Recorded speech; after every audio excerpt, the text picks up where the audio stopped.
Hey guys, welcome back to the channel. This is story about what if Kyuubi gives Naruto Mokuton part 1. Before I start, please do support for more amazing content and comments for part 2. Do consider to subscribe my channel and share my video to your friends and check out the description as well. Let's start the video. Konoha. The village of Konoha was like any ordinary village. Villagers, merchants, farmers, ninjas, giant frogs. Okay, maybe it's not like any other ordinary village.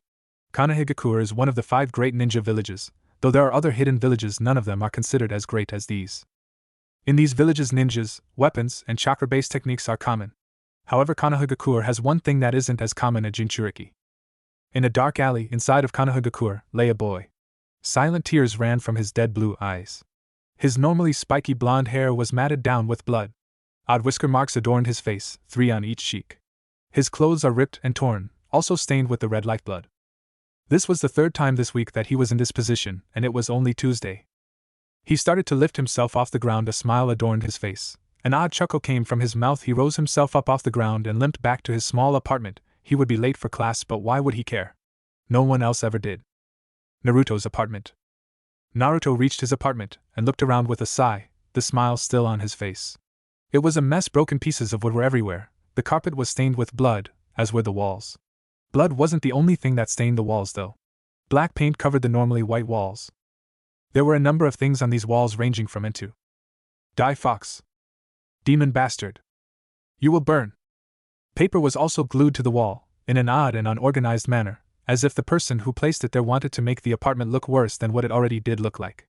The papers read, How to Kill a Demon Fox. Then drawings, with a blonde, blue-eyed boy as the focal point, having a fox tail, fox ears, and whisker marks, showing off gruesome ways of just fully executing the fox child. Some ranging to burning at the stake, beheading, and disembowelment.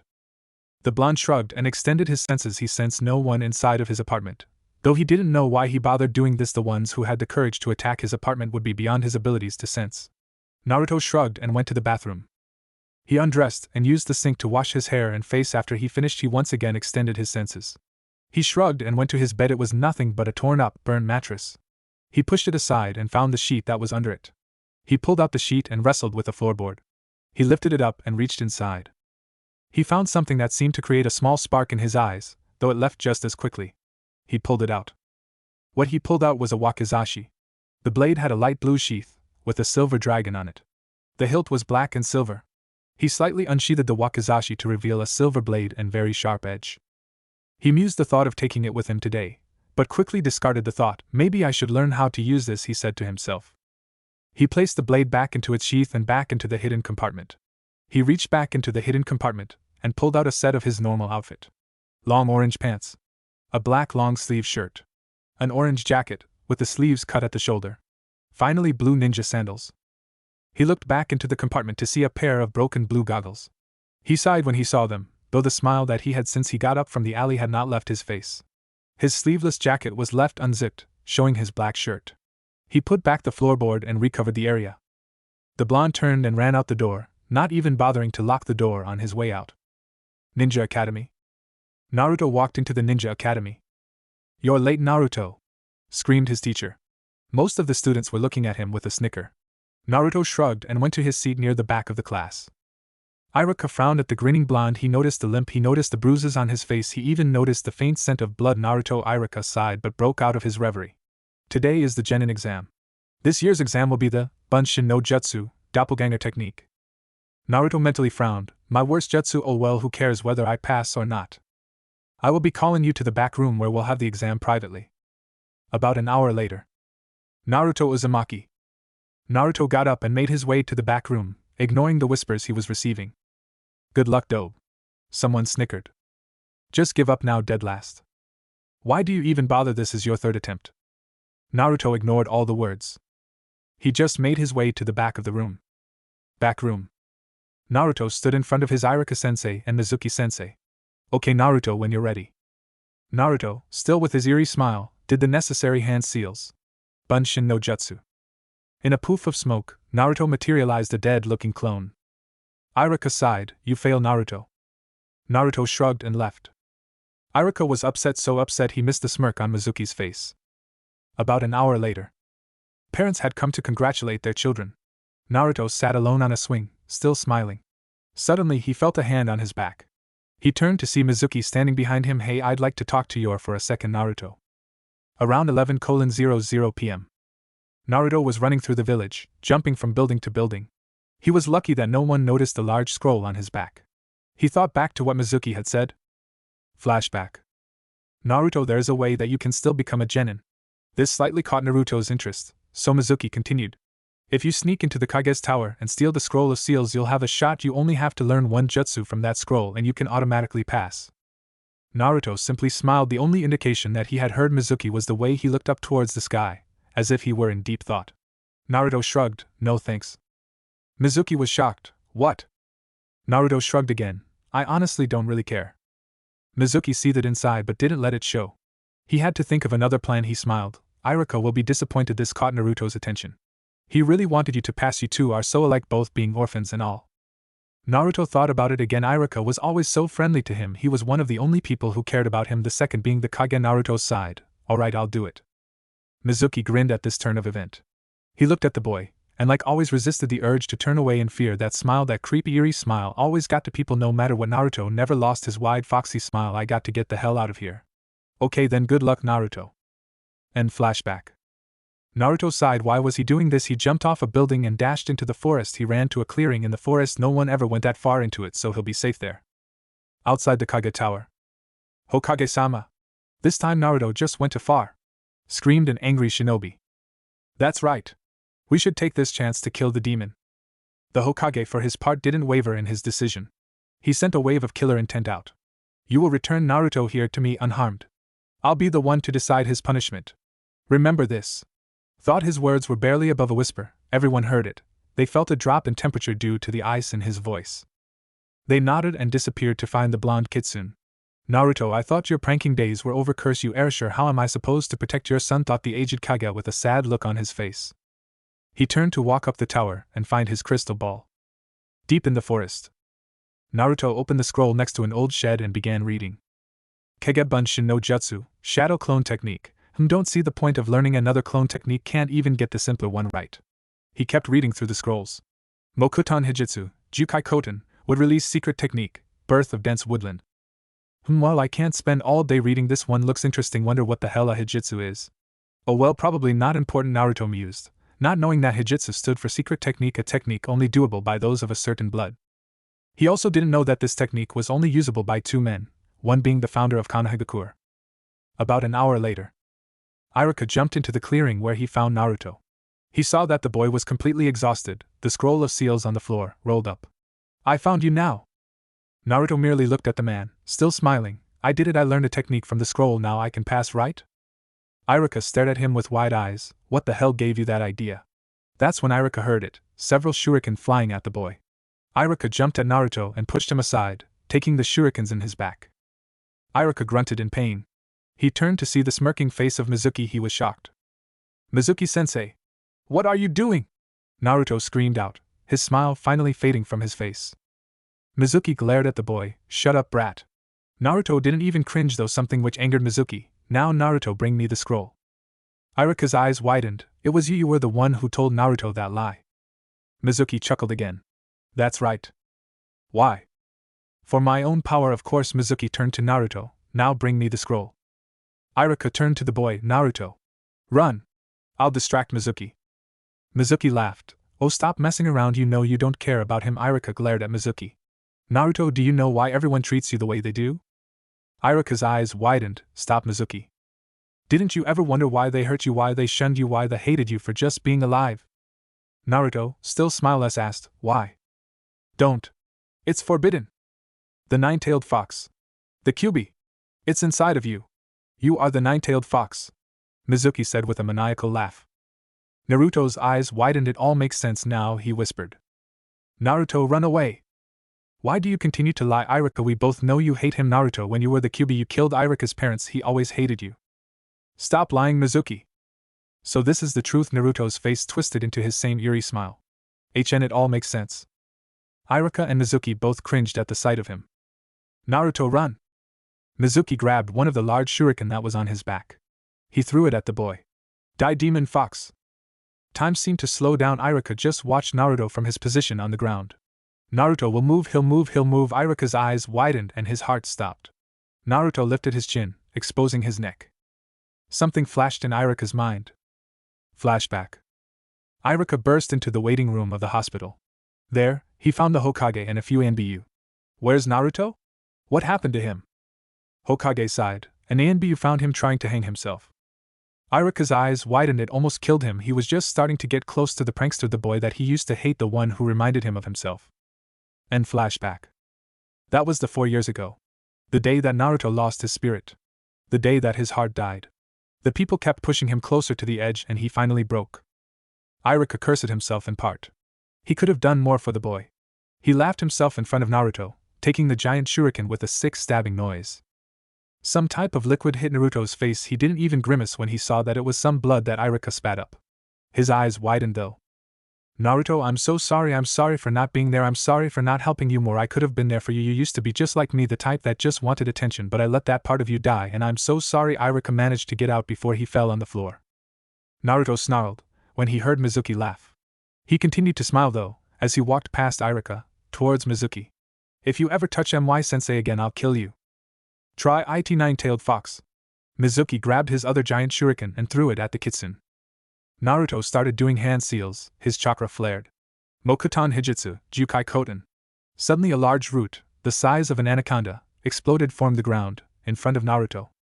The shuriken that Mizuki threw was easily deflected. Mizuki was too stunned to move. The large root hit the chunin in the gut, knocking the wind out of him. He was launched several feet back, being pushed with the root, and he was slammed into a tree. Naruto turned back to Iruka. Suddenly a few ANBU landed around Naruto. Naruto, what are you doing? Why did you steal the scroll? Naruto sighed, but it was Iruka who answered. It was because of Mizuki. One of the ANBU nodded. He looked at the root that was holding Mizuki in place. It was slowly descending back into the soil. Mizuki was let go and fell helplessly to the earth. Mokuton did Naruto. He turned back to Naruto. The Hokage wants to see you. He turned back to his 3 companions. You 3, take Iruka to the hospital and take Mizuki to Ibiki. The other ANBU nodded. The captain went and picked up the scroll. I'm sure the Hokage will want to see you, Naruto. Naruto nodded, and I want to see him to Yamato-san. Yamato nodded and grabbed the boy and preformed a Shunshin no Jutsu, body flicker technique. Hokage Tower. Naruto and Yamato just arrived at the Kage Tower, in the Hokage's private offer. Yamato-san, while I speak to Naruto-kun, please go call of the search. Yamato nodded. Yes, Hokage-sama, but there is something that you should know. Yamato started, but the Hokage just held up his hand. I know about Naruto-kun's Mokuton ability. Yamato nodded and poofed out of the room. The Hokage looked at the smiling boy in front of him. Have a seat, please. Gesturing to the seat in front of his desk. Naruto nodded and walked over to the seat. Mokuton skills pretty rare. Cut the bullshit, you know why I'm here, Naruto interrupted the Kage in a sing-song voice. The Kage slightly grimaced. Sure, I'm so sorry I couldn't protect him after all. Simply put, the Kyuubi couldn't be killed. The Yondaime was forced to seal him. They couldn't seal him inside of an inanimate object, or a grown adult. He was forced to do so inside of a child. Naruto nodded in understanding. Why me? Sarutobi grimaced, knowing he was going to hate this part. Sarutobi nodded and went to hit safe, at the corner of his office. He opened it and pulled out 2 envelopes. He threw one to Naruto and set the other on his desk. Naruto opened it and read the letter inside of it. Dear Naruto. Hello, my son. I first want to say that I'm sorry. I know that I'm placing a heavy burden on you, being the jailer for one of the most powerful beings in existence. I know for a fact that you will never live a normal life. Please understand that I had little choice. Kyuubi is coming closer and closer to our beloved village. If I don't do something to stop him, we all would die. I know that in the end that you would prefer me to seal him in your body, and you would like me to seal it in your sister's. Naruto's eyes widened. He looked up at the Kage for a second. I hope you're looking after her. She may just be 7 minutes you junior, but it still means that she is your little sister. You better be being a good big brother. If you haven't guessed yet, your old man is the Hokage the 4th to be exact. Because of this, I expect you to become much stronger than I was, and you better become stronger. Anyway, I just want to say I'm sorry for everything that I'm most likely missing out on birthdays, graduations, the first time you held a kunai. The only thing that eases my mind is the fact that I'm leaving you in this village. I know that you'll be treated like the hero that you are. I hope they aren't spoiling too much. You better not be a brat. I'm sorry, Naruto, but I can't write anymore. Kyuubi is coming closer and I have to leave or it will be too late. Remember that I love you so much. Your father, Arashir Kazama. P.S. Please don't become a pervert. Naruto felt something that he hadn't felt in a long time, or at least hadn't let it show through his face anger. He quickly ripped the paper to shreds. The Hokage just watched with sympathy. Naruto slammed his hands on the desk. A hero! The son of the fourth! Why the hell didn't you tell me this before? Your father had a lot of enemies. It was best that your true name be kept secret. Uzumaki is actually the name of an ancient clan that died out a long time ago. Not many know of it, so I thought it the perfect surname. Naruto seethed. These bastards, why don't they see me as a hero like the fourth wanted? Sarutobi frowned. People have hard times dealing with their grief. Sometimes it turns into anger. In this case it turned into anger against the child who in fact saved the village, maybe the world. Naruto was still seething. Why wasn't I told that I had a sister? Sarutobi frowned. The third handed him the other envelope. When he opened it, he noted that the letter had multiple tear stains on it. Dear Naruto, I want to say that I'm sorry. I'm so sorry. I can't begin to express my sorrow. Your father is a silly idealist. I, on the other hand, am a realist. I know that the people won't see you as anything but the Kyuubi incarnate. Erasure just condemned you to a life of hatred, but I didn't want to damn my other child to such a punishment, so I've decided to send her away. What you don't know about me is that I was the daughter of a lord of fire country. I'm hoping that under my father's and mother's care, she'll grow up to become a strong ninja. I'm hoping that you'll become strong too. You're probably wondering why I'm not there holding your hand through your whole ordeal. Because of the constant skirmishes with the Kyuubi, I wasn't receiving the best of care at the hospital. I contracted a deadly disease during childbirth that affects pregnant women. Unfortunately, at the time, the only woman who could help me was months away from Konoha. I made this decision at my last moments. I honestly don't know what else to tell you. I never thought that I'd be damning one of my own children to save another. I'm sorry, my dear Naruto. Your loving mother, Kizuna Ryu. Naruto just ripped the letter apart as well, anger welling up in his eyes. She was supposed to come back this year to become a genin, but she was held back by her grandfather. He wanted her to finish learning the real clan style of fighting before she left. Supposedly she'll come within a year. Naruto smiled and looked straight at the Kage. I hate you, you know that, right? I hate you, my father, my mother, my sister, my grandparents, and this whole damn village. For all I care, you can all burn in hell. Sarutobi felt like he was hit in the heart by a rusty dagger. He thought for a long time. Naruto, I have a deal for you. Alright. See ya later, bro, said an excited Konohamaru as he ran off. Naruto just nodded in goodbye. Konohamaru had been bugging Naruto to teach him some ninja skills for a while, since morning when he punched Konohamaru, even though he was warned that the younger boy was the grandson of the third. Eventually Ebisu, Konohamaru's private trainer, came and tried to pull the boy away from the young kitsune. Something about the whole situation pissed Naruto off, so he showed off his new jutsu. Luckily, for Naruto, the trio was conveniently close to the hot springs, so Naruto used Mokuton Hijitsu, Jukai Koten, to launch the special trainer into the woman's side of the hot springs. The younger boys haven't heard from him since. Naruto sighed and walked back to his apartment. Whenever he received a hard glare, he returned it with his wide smile, which seemed to piss off the person who was glaring at him. When he returned to his apartment, he noticed something upon the dirty counter. He walked over to find two small scrolls. There was a sticky note on top that read, "To the new Mokuzaimashia. From wouldn't you like to know?" He sighed. It was the Hokage, or it was Yamato. At the moment, Naruto didn't really care. He opened the first. Mokuton, Shichuka no Jutsu, would release. 4 Pillars House Technique. The idea of a new jutsu interested Naruto, but the fact that it was a Inouen combat jutsu made Naruto less enthusiastic. He opened the other one. Bunshin no Jutsu. To say Naruto was pissed would be an understatement. It was just a clone technique scroll with dozens of notes over it. Naruto sighed but decided to worry about it later. He left to go to sleep. Early next morning, Naruto got up and got dressed in his usual outfit. He reached down to his secret compartment to pull out his newest treasure. Because of the complicated technique that he had learned during the Mizuki ordeal, the Hokage decided to promote Naruto to chunin. He didn't just receive a brand new Hayate like all the other kids either. He received one that belonged to his Iruka-sensei. Iruka had given it to him personally. It was now one of his greatest treasures. The second, and only other one, would be her Wakizashi, his very first friend. Flashback 6 years ago. A monster! A chibi. Naruto latched onto the Hokage, burying his face into the Hokage's robes, shaking in fear. They were currently at a festival in another village, in Fire Country. Sarutobi chuckled a little bit. It's not a monster, Naruto-kun, it's just an animal, it won't hurt you. Naruto looked up at the Kage for a moment before turning back to the monster. It was a huge animal, large ears, and a huge nose. That's an elephant. The Kage managed to pry the kitsune off of his before setting him on the ground. He then gave Naruto small nudges towards the great beast. Go on, get a little bit closer. Naruto surely but slowly started making his way to the animal. The Hokage, along with a few Inbyu for protection, had taken Naruto to this place for his birthday. The third had been aware of the increasing abuse that Naruto would receive at this time of year. So here they were, a week before the actual day, hoping Naruto would have a happy birthday for once.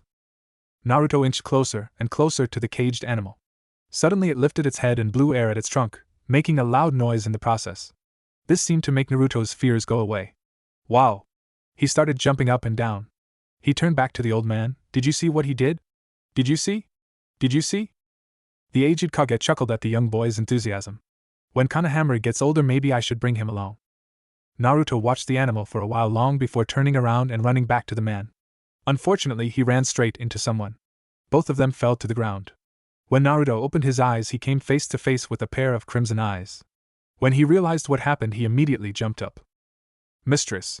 Naruto heard a man call, and saw several men running towards the girl. Said girl was still on the ground. Her long silver hair framed her face perfectly. She had on an elegant blue kimono. She was about the same age as Naruto. She looked at him with a bit of fear in her eyes. One of her arms was in front of her, in a defensive manner, while she seemed to have the other hand fingering an object behind her, a wakizashi with a black and silver hilt. End flashback. Naruto shook his head. Now was not the time for silly flashbacks. He tied the hayate around his head and reached back into the compartment. Pulling out the wakizashi after thinking for a while, he opted to attach the blade to his belt, on the back. Afterwards he left, heading for the academy. Academy? Naruto sat down at his usual seat in the back of the room. He ignored the questions he was receiving, mostly things like, Dobe, what are you doing here? You didn't pass. When he received those questions, he merely pointed at his forehead protector, resisting the urge to flick these people off. Iruka came into the classroom sometime later, bandaged up. Alright everybody, I'll be announcing the teams now. Your Jounin senseis will pick you up after lunch. We'll begin with Team 1. 4 hours later. Naruto was resisting the urge to go berserk. Not only had he gotten on a team with the Uchiha and his number 1 fangirl, but their Jounin sensei was officially over 2 hours late to pick them up. Sasuke was scowling though. Like Naruto, he was pissed. He'd never let it show openly. He had black hair and onyx eyes. His hayate was wrapped around his head. He wore a blue shirt with the symbol of the Uchiha on it, and white shorts. Sakura, on the other hand, was at the door, looking down the halls to see if their sensei would show up.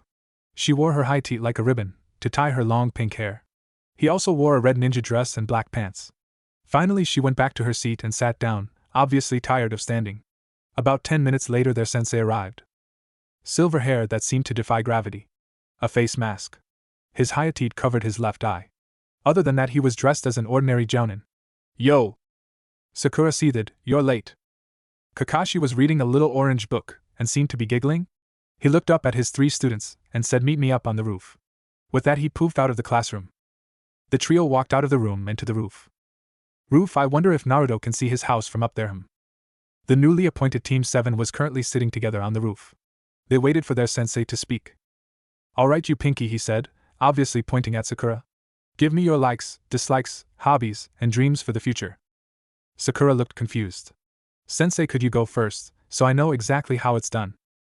Kakashi just stared for a second before nodding. My name is Kakashi Hatake. My likes and dislikes, dreams for the future, I have many hobbies. The teens scowled. Only learned your name, muttered Sakura indignantly. My name is Sakura Haruno. My likes. When she said that, she shifted her eyes to Sasuke and started giggling to herself. My hobbies. Once again her eyes shifted to Sasuke and she started giggling again. My dreams for the future. Once again her eyes turned to Sasuke and this time she started squealing. My dislikes are Ino Pig. Sasuke felt an odd shiver creep through his spine every time she giggled, especially that last giggle that sounded more like a squeal. Kakashi sighed. Now you the mental one. My name is. There was a pause when Naruto and Sasuke both realized they were speaking at the same time, causing Kakashi to raise his eyebrow at the fact that neither of them complained about the name but accepted it.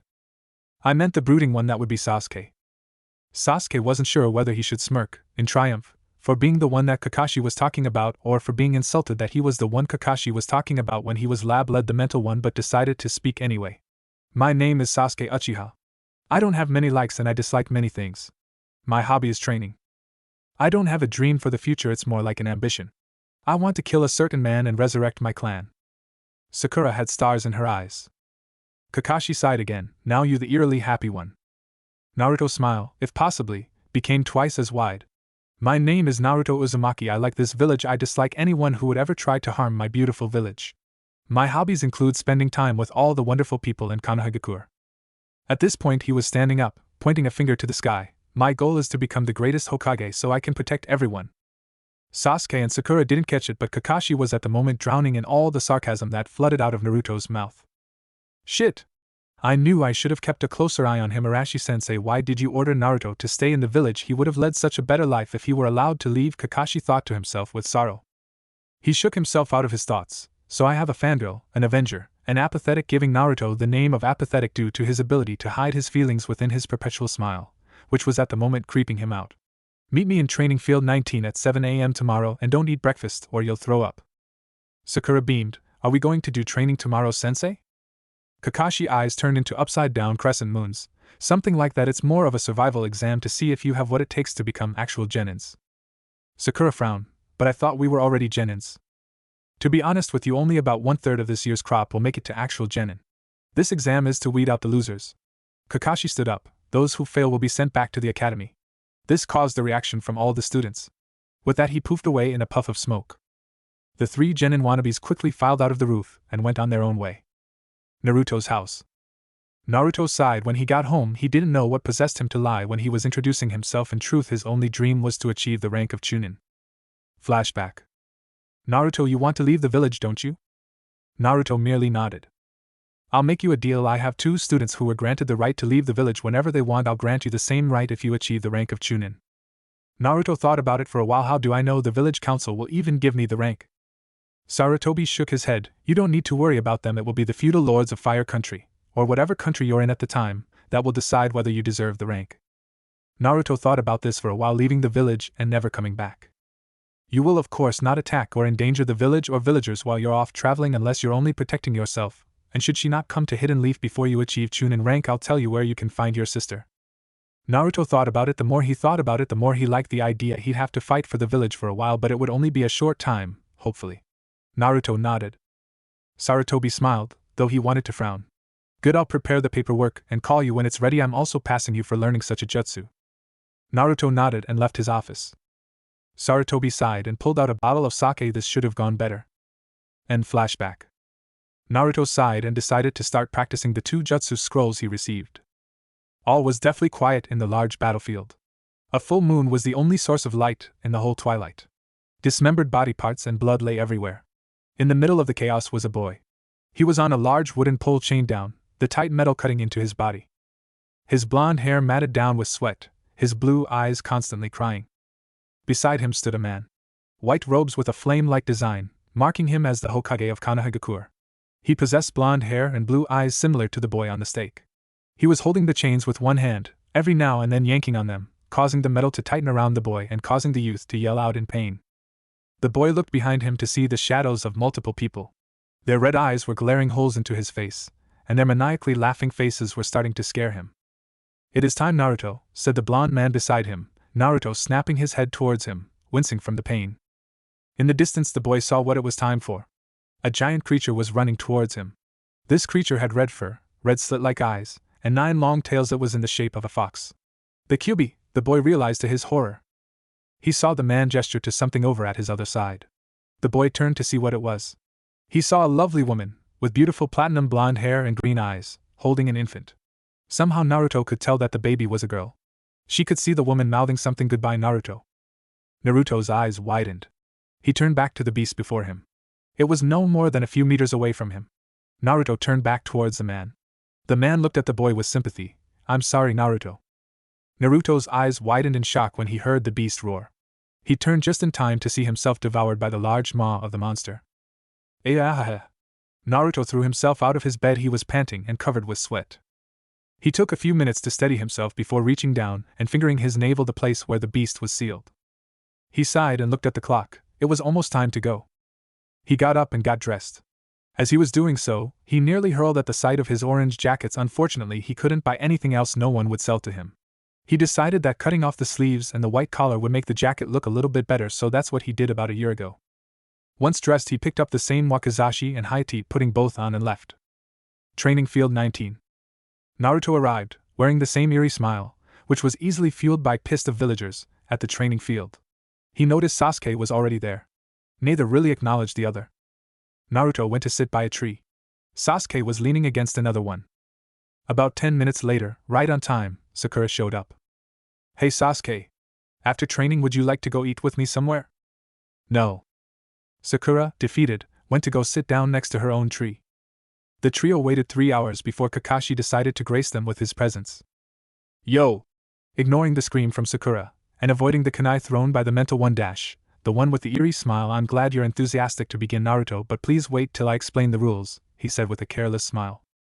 The blonde, however, had a smile on his face that would make most well-trained ninjas want to wet themselves, but not Kakashi. Okay, he said as he placed a timer on a stump and pulled out 2 bells. You have until noon to get a bell from me. Those who get a bell will be the ones who stay. Anyone who doesn't receive a bell will be sent back to the academy. Oh.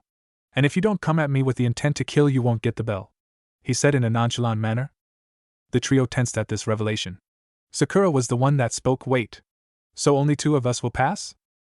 Kakashi smiled. Of course, not only 2 of you has the chance to pass. If none of you get a bell from me by the time the alarm rings, all of you go back to the academy. I might get separated from Sasuke-kun, thought a distressed Sakura.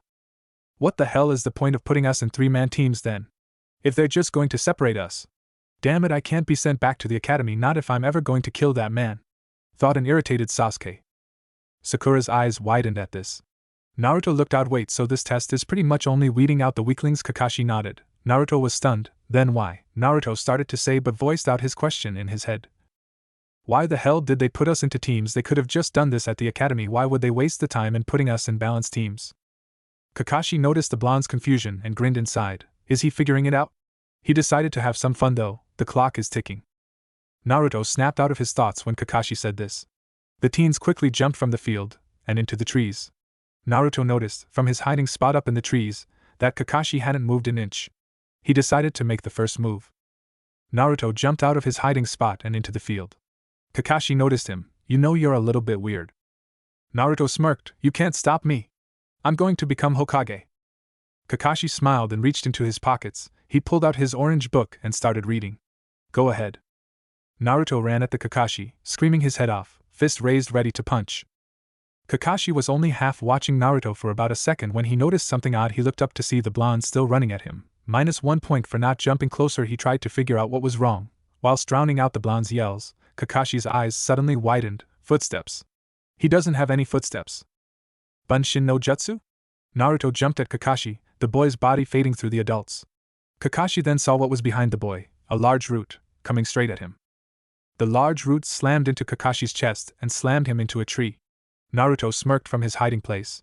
However, when he saw Kakashi turn into a log, he seethed on the inside, didn't let it show in his face.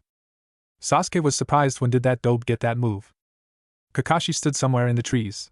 So I guess the rumors are true. He can use Mokuton Jutsu. He turned towards the log that got slammed by the root. That could have been painful. Good thing I used Kawarini in time. Good distraction though. Perfect execution. I'll give him back his point. Kakashi looked down and saw Sakura hiding in the bushes. Let's see just how good she is. Sakura was a little on edge. She just saw a giant root almost impale her sensei, and Naruto preformed a bunshin. How could he have learned that technique? He just failed doing it a few days ago. Sakura, said a wounded voice. Sasuke-kun. Sakura quickly started crawling towards the voice. After she exited the bushes, she saw something that made her heart stop. Sasuke was there, impaled with kunai and shuriken. He was bleeding. Sakura-chan. Eh! Screamed the girl before passing out. Up in the trees, maybe that was a little too far. Oh well, can't do anything about it now. He jumped back into the clearing, book in hand.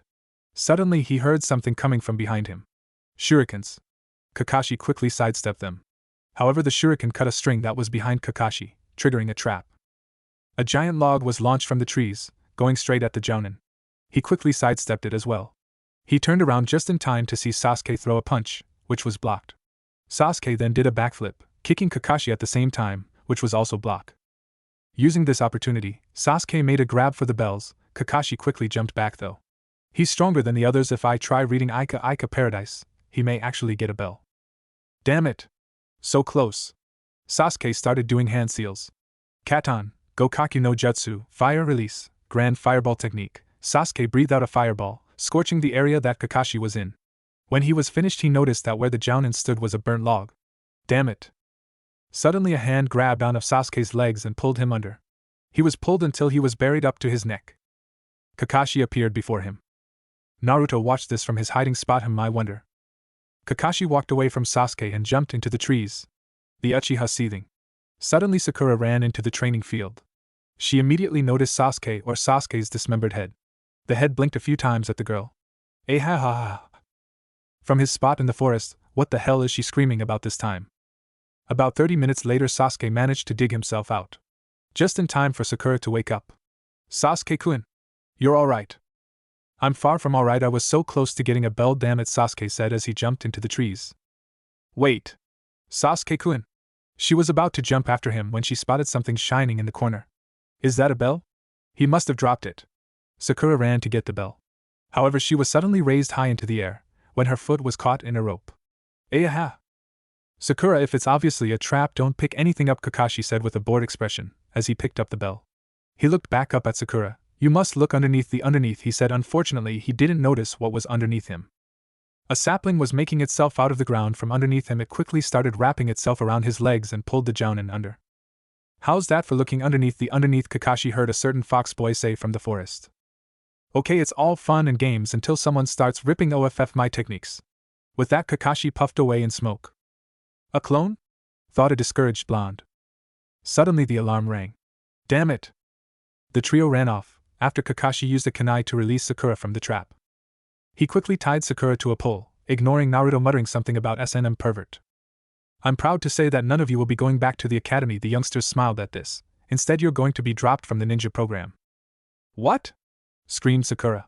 The other two looked about ready to scream, though you couldn't really tell with Naruto. You don't have what it takes to become ninja. Tell me, what is the point of being put in a 3-man squad? Naruto answered, teamwork. Sasuke's eyes widened. The bells were meant to throw us off. Exactly. Sasuke, you think the other two will hold you back so you don't bother working with them. Sakura, you're too busy worrying about Sasuke to think about anything else. And Naruto, you don't even care enough to ask your teammates to help in the ninja world. Those who break the rules are scum, but those who abandon their teammates are worse than scum. He went to a slab of stone on the ground. This stone contains the names of the ninja of Konoha, the ones that fell in battle. Kakashi lowered his head for a moment. I'm going to give you one last shot. You two can eat the lunches I brought, pointing to Sasuke and Naruto. But Sakura doesn't get any. If either of you feed her, you fail. I make the rules, remember that. With that, Kakashi disappeared.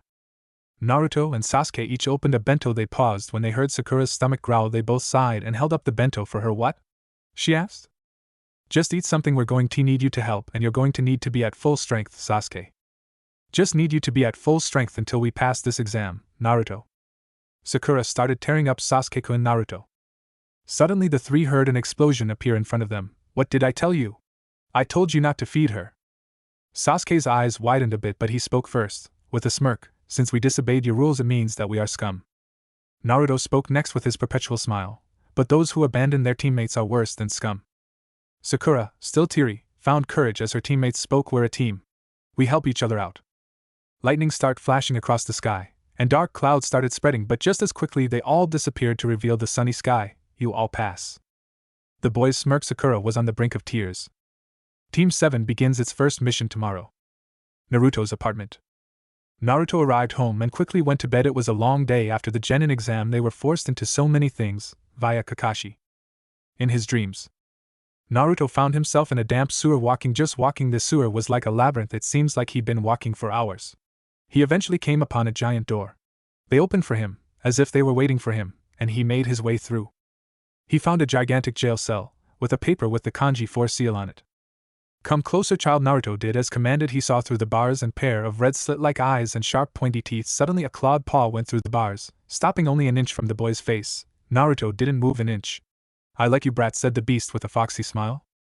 Naruto smiled back at him. I wish I could say the feeling was reciprocated. Where the hell's the exit? Wait. Don't you want to know who I am? Naruto, for the first time in a while, wasn't smiling. Instead, he had a look of pure uninterest and boredom. Do how many other evil demons are living for free in my stomach? Evil. I resent that. You killed hundreds of people. Thousands, muttered the demon. Huh. Nothing. You humans, everything is black and white to you. You never bother to get my opinion, my side of the story. Where's the exit? Don't you even care? This involves you, just as much as it involves me. You're not going to tell me how to get out of here until I hear your story, are you? No. Then speak. Better, I'll show you, he said, gesturing the wall on Naruto's right. It started to flash a bit, then showed a picture, like a movie theater screen. It was a bright sunny day. Birds were chirping, deer were playing, but who cares? In a wide open field lied the Kyuubi. The fox was on his back being fed grapes, which proportion-wise were way too small to be of any use, by a few beautiful women wearing kimonos. There were a lot more women on his chest, nuzzling and cuddling up to the Demon King. Some of the women were only in their underwear, whistle pressing up against the demon. They were muttering stuff like, "Oh Kyuubi-sama, I want to have your children," and a variety of other related topics. The scene went on for a while long when suddenly a man walked up to Kyuubi, and the woman, "Oh great Kyuubi no Kitsune, please sacrifice me in your honor." He started bowing. "Yes, if it is your wish I will sacrifice you," said the Kyuubi. The man started dancing in happiness. Kyuubi raised one of his tails, touched the man with it. The man burst into flames. The girls started cheering, muttering phrases like, "Oh, how lucky," and "Oh, noble Lord Kyuubi." Seeing the Kyuubi's noble act caused people to start flocking from the nearby village, Konoha.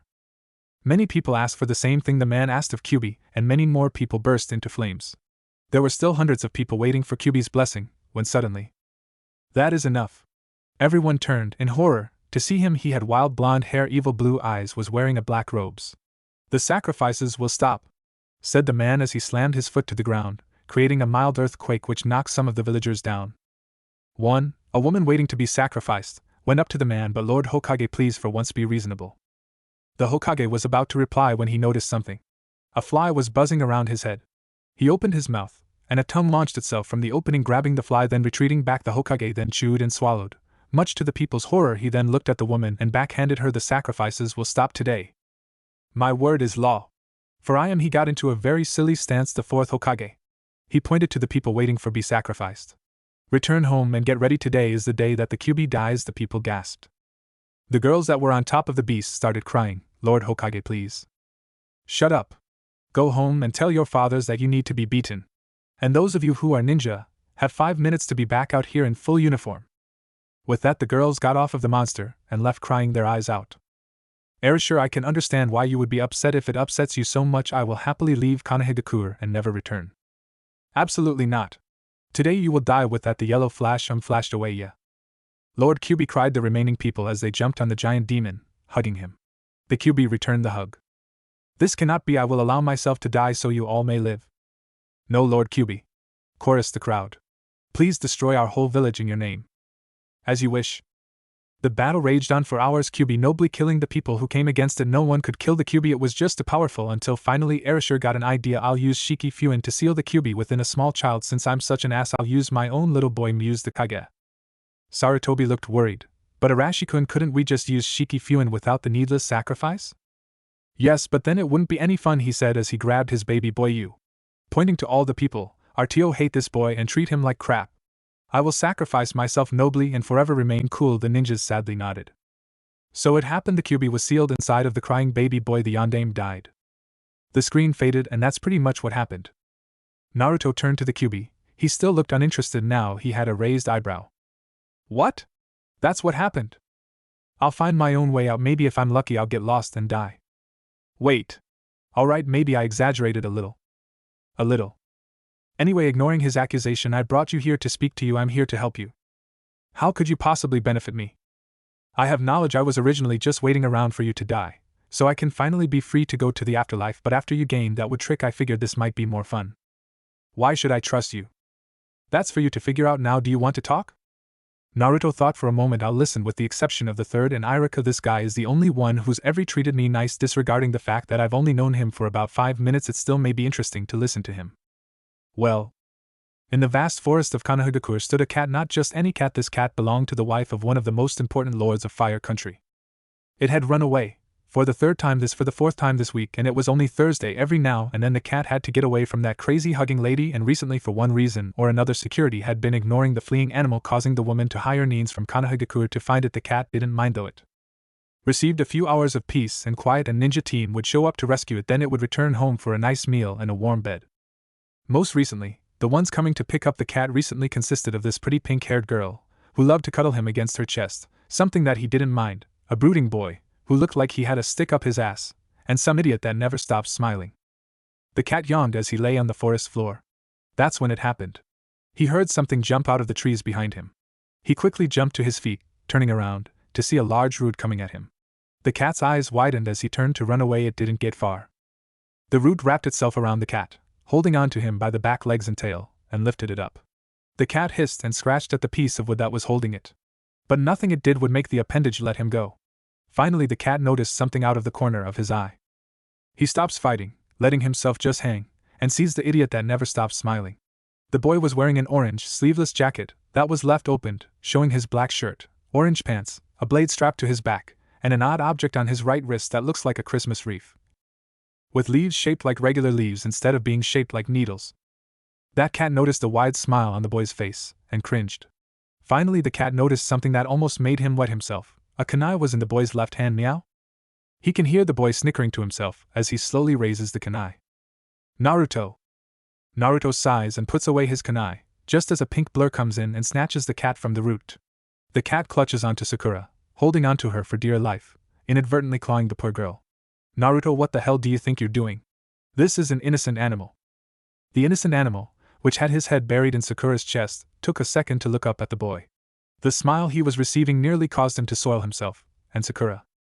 HN Sasuke exits the forest, meeting the other three if you count the cat, in the clearing. Sakura, being the only one wearing a headset, decides to report in. We found the cat. Kakashi-sensei, we're coming back. They were answered with a perverted giggle. Sakura growled and walked off.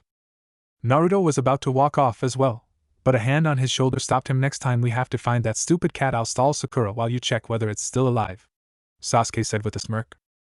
Naruto's smile widened. Hokage Tower. Oh, my precious kitty! The lord's wife clutched onto the cat as hard as she could. Oddly enough, the cat seemed to be hugging her back weird. The lady left, leaving Team 7 alone with the mission assignment committee. The Hokage, Iruka, a few other teachers that Naruto didn't bother remembering, and a few ANBU. Good job on once again retrieving the cat. Let's see another mission. Farming potatoes, babysitting the lord's grandson. The Hokage started. No! No! No! Screamed the pink-hair ninja. This caused the Hokage to pause and look up at her. We've had enough of these stupid missions. Can't you for once give us something decent to do? Sasuke and Naruto both nodded. Kakashi mentally groaned. They were bound to complain sooner or later. Iruka stood up, slamming his hands to the table. That's enough out of you. A gesture from the third stopped him. The Hokage sighed. I think I need to explain the mission rankings once again. You see, there are 5 types of mission rankings. The Hokage started speaking about the mission rankings, but he was, unknowingly, ignored. Hey Kakashi-sensei, what's the big deal about that book you're always reading? Asked Sakura.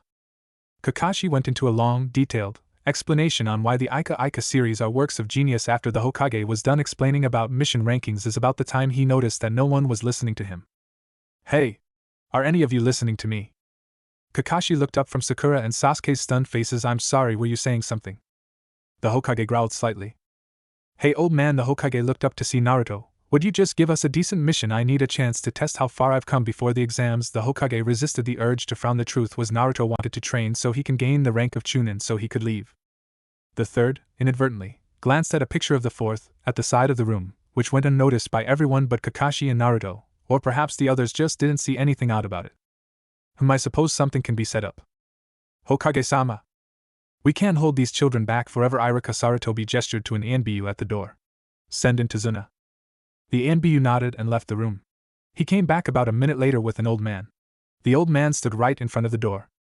My name is Tazuna, the bridge builder. I expect you to protect me while I finish the bridge that will connect my country to the mainland. He took a moment to look at the ninja in front of him and frowned. This is the team that will be protecting me? They don't look that tough to me, especially that short one with the stupid grin on his face. He was cut off when a kunai-thrown kunai implanted itself into the door about half an inch under the man's crotch, causing all the men in the room to cringe slightly. Naruto!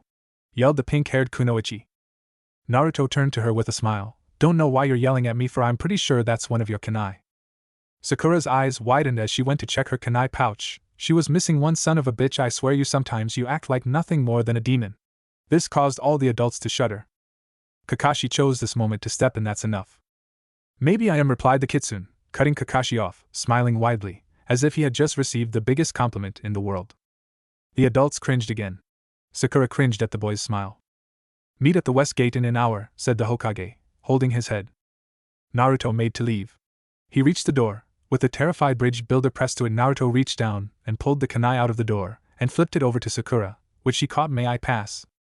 Tazuna nodded. Still scared shitless, he moved out of the way, allowing Naruto to walk out the door, followed by the rest of Team 7. On the streets. Naruto was walking down the street with many thoughts running through his mind, though no one would be able to tell that. Naruto continued to walk down the village, feeling a slight pang of regret for scaring Tazuna. Though the old man did insult him, he shouldn't have lost his temper. It wasn't a thing that ninjas should do. Even if Naruto had no real desire to be a ninja, he sighed. The villagers treated him like a demon. So he didn't care what they thought about him, but he didn't want people outside of the village to start seeing him. That way it would make traveling pointless. He decided to take a shortcut through a dark alley. Naruto walked through the alley, ignoring the 5 men that were stumbling down it. One of them slightly bumped into Naruto. The boy went on his merry way, not even carrying the man. However, "Hey! What the hell's this youuss doing, demun bastard?" He was slurring his words, obviously drunk. Naruto ignored him. "Who the hell do you think that you are?" said one of the other men, though not slurring as badly, still obviously drunk. Naruto sighed. It was going to be one of those days. He slowly turned, in time to see the man who bumped into him throw a punch. He was slow, obviously just a civilian. Naruto opted to let himself be hit like always. Though he wasn't a ninja, he was still pretty strong enough to knock Naruto off his feet. This seemed to trigger something in Naruto's mind. He remembered every dirty look he ever received. One of the men picked him up and slammed him against the wall. Every time he received a beating seemed to flash through his eyes. Another man kicked him while he was down. He saw every time he was ever shunned away from the children his age. He was lifted off the ground again, this time by his collar. This man pulled out a kunai. He saw his father using him as a sacrifice, his mother leaving him to rot, his sister having a happy life, while he was stuck in this living hell. Naruto anger flared. He kicked the man in the stomach. The man keeled over, clutching his stomach, dropping Naruto at the same time. The men glared at the boy and were about to charge. That's when Naruto held out his right arm, the one with the strange plant wrapped around his wrist, pointing it at the man who first bumped into him. Hayashi Shishuku, forest constriction. The plant glowed green, before 3 vines extended from it. These vines were covered with leaves. Thorns started to sprout from them as well. The vines wrapped themselves around the man's right arm, ensnaring it and slamming him against the wall, holding him 3 feet off the ground. The drunken men could only stare at their friend, who was screaming at having the thorns pierce his arm. He tried to yank the plant off of him with his other hand, but only succeeded to have his hand pierced by the sharp objects. He continued to scream and thrash in pain as blood seeped down his right arm and left hand. Flashback. Naruto was currently standing in the Konohagakure forest. He had been looking for this plant for hours and he had finally found it, the Suki Konoha, moon leaf. According to the Kyuubi, this plant was very susceptible to chakra. The plant itself had the potential to grow very tall, but it lacked the ability to absorb water and sunlight well. Without the proper nutrients, it was nothing more than a plant with many leaves, a weed to many others. A normal person's chakra wouldn't be able to affect the plant, but because Naruto's chakra was so potent, making him able to create and alter plants, he would be able to use this plant as a weapon very easily. Just think about what'll happen if you mix it with my chakra. Naruto sighed when he heard the demon's voice in his head. A while ago, the Kyuubi told him that he would be able to alter plants much more drastically by mixing in a little of his own chakra. The demon's chakra, being much more potent than the boy's own, would alter the plants into a much darker form. So the demon offered Naruto some of its own chakra to use whenever the boy willed. It wasn't a lot, considering how strong the demon truly was. It was only about 1/10 of the boy's own amount of chakra, though it was considerable taking into account the boy's large chakra supply. The demon probably still had about 100 times more chakra than Naruto had. The problem was that, since Naruto was the jailer, they both had to will the demonic chakra into Naruto's reserves, though it was still separate from Naruto's own chakra. That was when the Kyuubi fooled Naruto. He was able to open a link between the two, which allowed the Kyuubi to communicate with Naruto anytime he desired. To say Naruto was pissed would be an understatement. End flashback. The men continued to stare in horror before screaming and running off. The ensnared man looked at the boy in front of him. His sweaty blonde locks were currently hiding his blue eyes. Finally, the boy looked up at the man. Naruto smiled at the man. Nothing but scum, all of them, he thought to himself, thinking about the men that ran away leaving their friend. His smile widened as he used his chakra to tighten the grip on the man's arm. The man screamed loudly and Naruto smiled wider. So I guess about now, I'm pretty much the Lord Demon Bastard of the whole world? The man sniffled a bit at the statement. He couldn't understand it. Naruto never fought back, he just let himself get beaten constantly. He never cried, he never looked upset, he never even lost that damn smile. By the time he fainted, the boy fainted from the pain. Naruto watched the man cower for a bit longer. He was about to tighten the hold on the man. Suddenly a few kunai came down and cut the vines, letting the man drop to the ground. The pieces receded back into Naruto's Suki Konoha, becoming nothing but a normal-looking leaf wristband. That's enough, Naruto. Cough off, though you were, in the right to defend yourself, you were taking it much too far. Naruto recognized both voices. One belonged to Genma Shiranui, the second to Gekko Hate. Naruto smiled at the two and walked away. He paused for a moment to look at the man. Oh, and you're drunk at 11 o'clock in the morning, have some damn self-control. He exited the alley. Ginma stared off in the direction the boy left in. Wonder if I can pick up that smiling trick from him, seems to effectively freak the shit out of people. Ginma turned back to the man on the floor. He was clutching his wrist, with his bleeding hand, and was still crying in pain.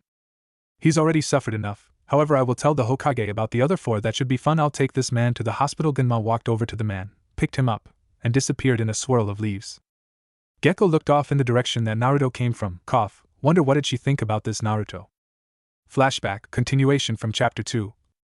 The 2 children looked up at each other. One had golden hair with blue eyes. The other had silver hair with red eyes. The girl looked at the boy, still frightened slightly. Mistress. 3 men came from behind the girl, each of them pulling katanas out and pointing them at the boy. In an instant the Hokage, who had been watching the whole event, stood between Naruto and the armed men. A second later 4 Anbu stood behind the Hokage. Oh, calm down you 3, the voice came from an old man standing a small ways behind the 3 men and 1 girl. The old man had gray hair, no beard, and ceremonial blue robes on. He had 4 other armed men, though their katanas were sheathed, with him. It was an honest mistake. Sarutobi smiled. Yoko, my friend, it's been far too long. Yoko blinked and then smiled. Sarutobi. How are you doing, old friend? Fine, fine. He turned to the little girl in front of him. Is this Rei? She's grown since the last time I saw her. She sure has. Yoko-sama, Reiheim said one of the Anbu while bowing. Yoko blinked again. Is that you, Gekko? The Anbu nodded. Well then. How are you doing? Naruto watched the whole exchange take place. He was curious on how the Hokage knew this man. He was also curious on how Gekko knew this man. Suddenly the back of his shirt was tugged, and he was pulled backwards. He saw it was Yamato pulling him back, kneeling next to him. Since you're with us you should probably know Yoko, Rei, Gekko, and these men, indicating the men that were with Yoko, and the ones who were with Rei, who finally sheathed their swords, belonged to the Hate clan, a clan that specializes in kenjutsu, sword technique. Though they live in Fire Country, they don't belong to Konoha, or any other ninja village for that matter. However, a few of their warriors, like Gekko, leave home at a very young age to become ninja for Konoha. He waited a moment for the information to settle into Naruto. The Hate clan live in another village. In Fire Country, it's one of the only clans that the Shodaime, the first Hokage, failed in uniting with others to create Konoha. Sarutobi has been trying to recruit them for years, and over the years he acquired a friendship with Yoko, the former clan head of the Hate clan, and Kazuma, the current leader of the clan. Yoko is Kazuma's father, and Kazuma is Rei's father. He again paused for a moment. She's the second child of Kazuma. Naruto nodded and Yamato stood back up. Rei, who had finally gotten off the ground when her grandfather started speaking, walked over to Naruto. She stared at him for a while. She smiled widely at him. Hi. My name is Rei. My name is Naruto, replied the blonde, though it sounded like more of a squeak. Rei's smile widened. I like your cheeks. The whisker marks make you look like a kitty or maybe a fox, said the little girl with a laugh, though her last statement made the adults, from Konoha, cringe slightly, though Naruto blushed. End flashback. Gekko sighed. In truth, he felt nothing but sympathy for the boy, as did a good portion of ninja. However, the villagers and over half the ninjas in the village felt that the boy was a plague. Gekko thought about what Naruto just did. He couldn't blame the boy, but he knew that things will become much harder for the fox child. Kakashi's house. Kakashi exited his large house. He noticed an Anbu appear right in front of him. The Anbu, obviously a woman, had a hawk mask. Hello, Rin, Kakashi said with a smile. Hello, Kakashi, are you busy? C-rank mission, was his only reply. C-rank missions meant leaving the village. Rin took off her mask to reveal her slightly depressed green eyes and the red marks on her cheeks. Her brown hair fell to about her neck. How's he doing? Kakashi sighed. I ask myself all the time if things would be different, if Sensei was still alive. Kakashi smiled. Sometimes I wonder if he would have taken Naruto out of the village. When he saw the treatment the boy received, then we'd be the ones to have the most powerful ninja against us fools. Rin frowned. If they knew the truth about his parents, he would probably be treated better, but then he'd have to deal with assassins all the time. Kakashi nodded. Want to come visit the Stone of Heroes with me, Sensei, and Obito may be getting lonely. Rin smiled and nodded. Naruto's house. You should have added MY chakra to that, it would have worked better. Naruto ignored the question. He honestly didn't care. He knew that he got his point across to the man, though Naruto was curious on how the demon's chakra would affect his wristband. Flashback. Team 7 were training. Sakura was in one area, punching a dummy.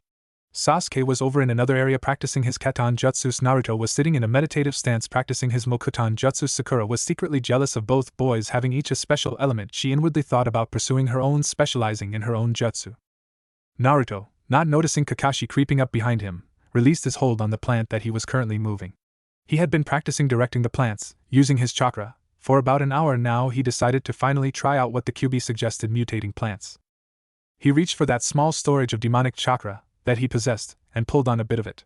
He mixed it with his own chakra, and did the necessary hand seals for Mokuton Hijitsu, Jukai Koten. Like always, the plant sprouted from the ground. This one was different though. First off, the size was amazing, considering that he didn't use too much of his own chakra. It was about 10 feet tall. Half a foot in diameter, except for the strange bud on the top. It was an oval shape, about a foot in diameter. Finally, unlike its other plants, this plant was not brown or green. This one was a sickly pale purple color. Naruto, who was now standing, could only stare at the plant. Sakura and Sasuke were now looking at the demonic plant as well. Kakashi, who was holding his book and came to stand next to Naruto, was also staring at the thing before him. Idiot! Stop gawking! Don't lose control of that thing! Naruto was too late. The bud opened to reveal huge sets of fangs. The plant before him looked like a snake, sans the eyes. It snapped its fangs open and close a few times, as if to test them, before snapping in the direction of Naruto and Kakashi. Naruto quickly and easily jumped away to a safe distance. However, Kakashi's jounin skills made him a bit overconfident. He jumped away about a second after Naruto did. What Kakashi didn't expect was for the plant's jaws to close around his book, tearing the manuscript out of the jounin's hands. The jounin landed right next to Naruto. The jounin clenched his fists together and growled. The plant snapped his head up and back, throwing the book into the air and catching it again in its open maw. Kakashi's eyes widened. That was his limited edition issue of Ika Ika Paradise, the one signed by the author. He sent a wave of killer intent at the plant, which seemed to freeze everyone in a mile radius. Kakashi pulled out a kunai. He jumped at the plant, roaring a war cry as he went to go save his book. End flashback. Kakashi tore the plant apart in search of his book. He eventually found it, though it was completely covered in plant guts, which made it almost unreadable. So after the funeral, to the book, which Team 7 was forced to attend, Kakashi bought a new book. The fox explained that the demonic plant, no longer being able to gain food from photosynthesis, was forced to find food in another method: eating. After that incident, Naruto hadn't tried adding the demon's chakra to his technique again, though he secretly wondered what it would be like to use it on a certain Mokuton skill that he recently received. Naruto finished packing and left his house. West Gate. Naruto noticed that Sakura and Tazuna were both there. He noticed Tazuna stiffen again. He walked over to the man. I wanted to apologize for losing my temper with you earlier. Tazuna and Sakura were both taken back by this. Tazuna nodded, though. It's alright, I probably shouldn't have provoked you. Tazuna seemed to calm down significantly. Naruto nodded and went to lean against the gate. A few minutes later, Sasuke showed up, ignoring Sakura, who asked him for a date. A few minutes after that, Kakashi showed up. Alright, let's go, said Kakashi. On the road again, please don't flame me for that. The group of 5 was on the road again. Kakashi was reading. Sasuke was brooding. Sakura was thinking of a way to get Sasuke to go out with her. Tazuna was thinking. Naruto was still thinking about how Kyuubi's chakra would affect plants. Tazuna and the children didn't even concern themselves with the puddle that was on the ground, but Kakashi did. It hadn't rained in weeks. Once the group had passed the puddle, 2 figures rose out of it. Each had a clawed gauntlet. They were both attached with a chain. They both lunged themselves at Kakashi, wrapping their sharp chains around the jounin. They then proceeded to rip him to pieces. Sakura and Tazuna were horrified at what they saw. Naruto had his back turned to the whole event. He was busy staring off at something he thought he saw in the trees. The demon brothers lunged themselves at Naruto. That was when Sasuke jumped into action. He threw a shuriken the chain, catching one of the chain links and sticking it into a nearby tree. He then jumped into the air, hurling one of his kunai and the shuriken to lock the chain in place. He landed, with each foot on one of the gauntlets, and then punched both of the demon brothers. The demon brothers then discarded their gauntlets. They rushed past Naruto, who was still staring off into the forest, and lunged themselves at Tazuna and Sakura. That's when Naruto decided to move. He did the hand seals for Mokuton Hijitsu, Jukai Koten, but called out a different attack. Mokuton Hijitsu, Shokabutsu Funke no Jutsu, would release secret technique, plant decapitation technique. A plant shot out of the ground and dragged one of the, unaware, demon brothers under. The other demon brother paused to look at his ally, who was dragged up to his head underground. He then held out his right arm. Hayashi Shishuka vines shot out of the plant on Naruto's wrist, growing thorns at the same time. They wrapped themselves around the distracted man's right arm. The man grunted from the pain. Kakashi appeared right in front of the man. You've just been poisoned, courtesy of Naruto there. Kakashi lied, honestly knowing nothing about this odd move Naruto just did, gesturing to Naruto. You have only a few minutes to live. If you tell me what I want to know, I'll give you the antidote. The man was scared shitless, so he quickly complied, telling the ninjas everything about being hired by Gato about Zabuza, the demon of the hidden mist. To say that Kakashi was angered would be an understatement. He quickly knocked both men out after telling them that he was lying about the poison. After digging the first brother out, he tied them both up and sent a message to Konoha to come collect them. We need to talk. Tazuna grimaced. A few hours later, the group had just finished having dinner and were standing in a clearing. Tomorrow they would get on the ferry to Wave Country. Although Tazuna lied about the mission parameters, the group still agreed to go with him. Kakashi looked up at the sky. He noticed that it was about to rain. He picked a scroll out of one of his pockets. He cut his thumb and smeared the blood on the scroll. He started doing hand seals. After he finished, 12 dogs, all wearing Konoha hayates, appeared. Kakashi nodded at them. They all ran off in different directions. They'll keep guard. Set up your tents. Naruto grimaced slightly as the others started setting up their tents. He had forgotten to pack his tent. That's when an idea formed in Naruto's mind. It was a rather big clearing.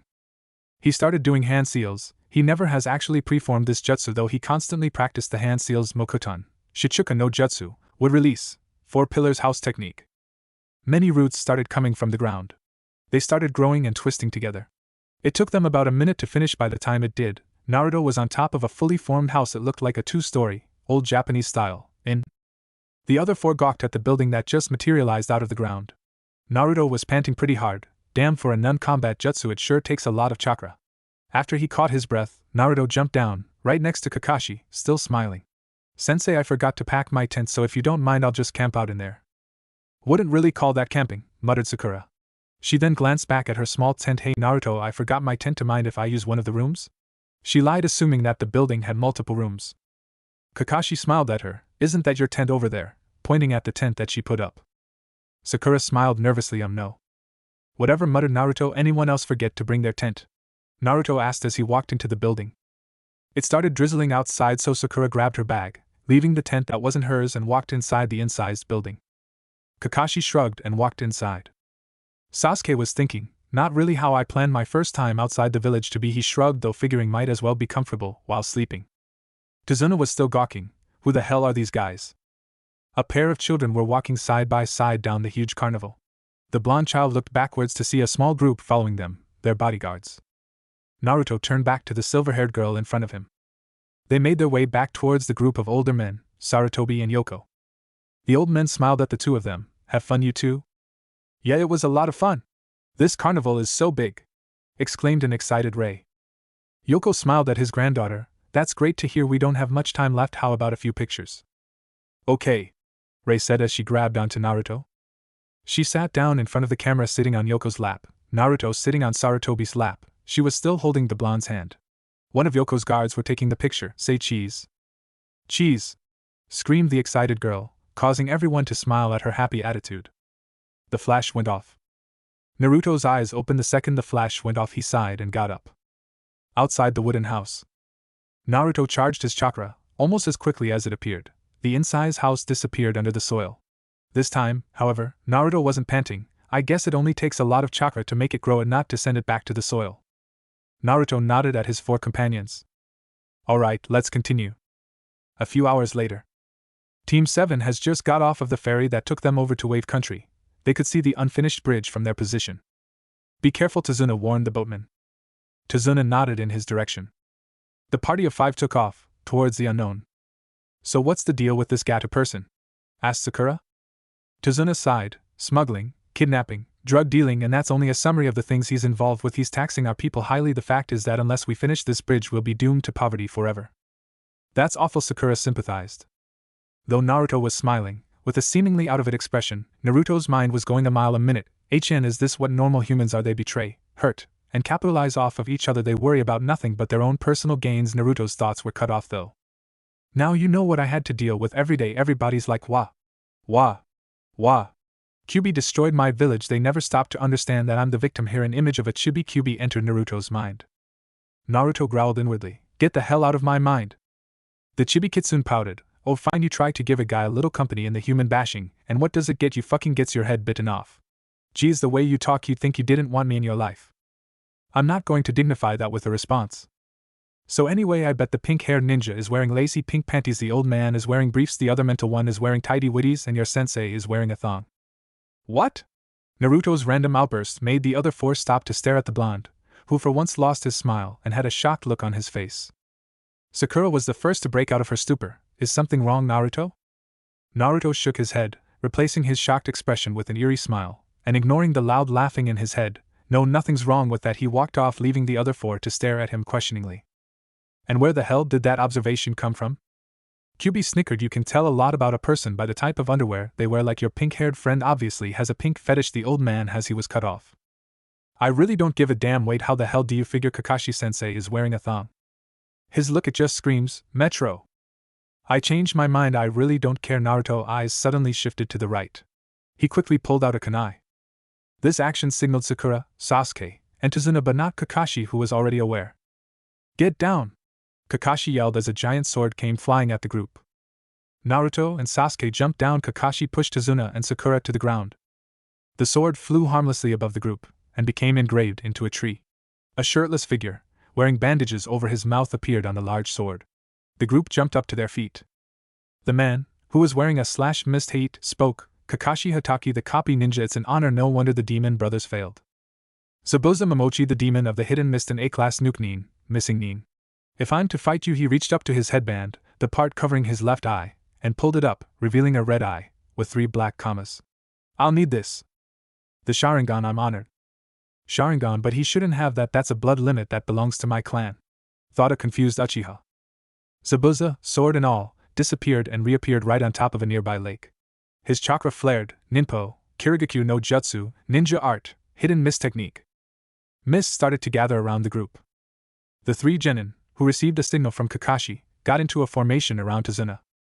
Zabuza's voice started coming out of the forest. He was speaking of all the points where it was possible to kill someone. It had all the genin on edge. Suddenly the nuke nin appeared behind the ninja, sword ready to cleave all 3 in half. Kakashi turned around and lunged himself at Zabuza, stabbing his kunai into Zabuza. Suddenly Zabuza burst into water. Kakashi turned around just in time to see Zabuza appear behind him and cleave him in half. Suddenly Kakashi, just like Zabuza before him, burst into water as well. Kakashi appeared behind Zabuza and held a kunai to Zabuza's throat. You're done. Zabuza grinned. That's what you think. Zabuza burst into water again. He appeared behind Kakashi again and attempted to cleave him. Kakashi jumped back, landing on the water. Zabuza appeared behind Kakashi again. Suiro no Jutsu, water prison technique. A globe of water surrounded Kakashi. I've got you now.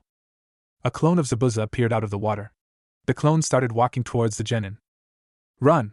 He's too much for you. Take Tazuna and go! Kakashi yelled. Sakura shook. Kakashi-sensei, we can't just leave him. Sasuke sneered. If I can't fight this guy, how will I ever be able to face him? Naruto's facial expression didn't falter. We'll never be able to avoid him. After he kills Kakashi, he'll just catch up and kill us. Only shot is to free Kakashi. They're pretty close to the shoreline. Naruto started flowing his chakra into the ground, just like he's done plenty of times before. Zabuza appeared in front of Naruto and punched him in the face. Sasuke and Sakura, with Tazuna, jumped back. Naruto, on the other hand, was thrown back. When Naruto got back up, he noticed that he wasn't wearing his hat. You children call yourselves ninja? You aren't worthy of the title, mused Zabuza's Mizu Bunshin as it bounced Naruto's hat up and down, in his right hand. Naruto's reply was the same smile that he gave everyone. He reached into his bag and pulled out a Fuma shuriken. He looked at Sasuke, tapping his foot on the ground at the same time. Sasuke stared right back at Naruto, who had just unfolded his Fuma. He understood the signal, almost instantly. He reached for his bag, pulling out his own Fuma shuriken, unfolding it at the same time. Naruto saw Sasuke nod. Shuriken? Projectiles won't work against me. Sasuke and Naruto both smirked, and threw their Fumas. Sasuke, being more skilled with shuriken, threw his harder and faster. Both shuriken flew around the water clone, heading straight for the real Zabuza. Sasuke was the first to reach the nuke nin. However, the shuriken proved useless, as Zabuza quickly grabbed the Fuma, with his free hand. He quickly looked back up to see Naruto's closing in.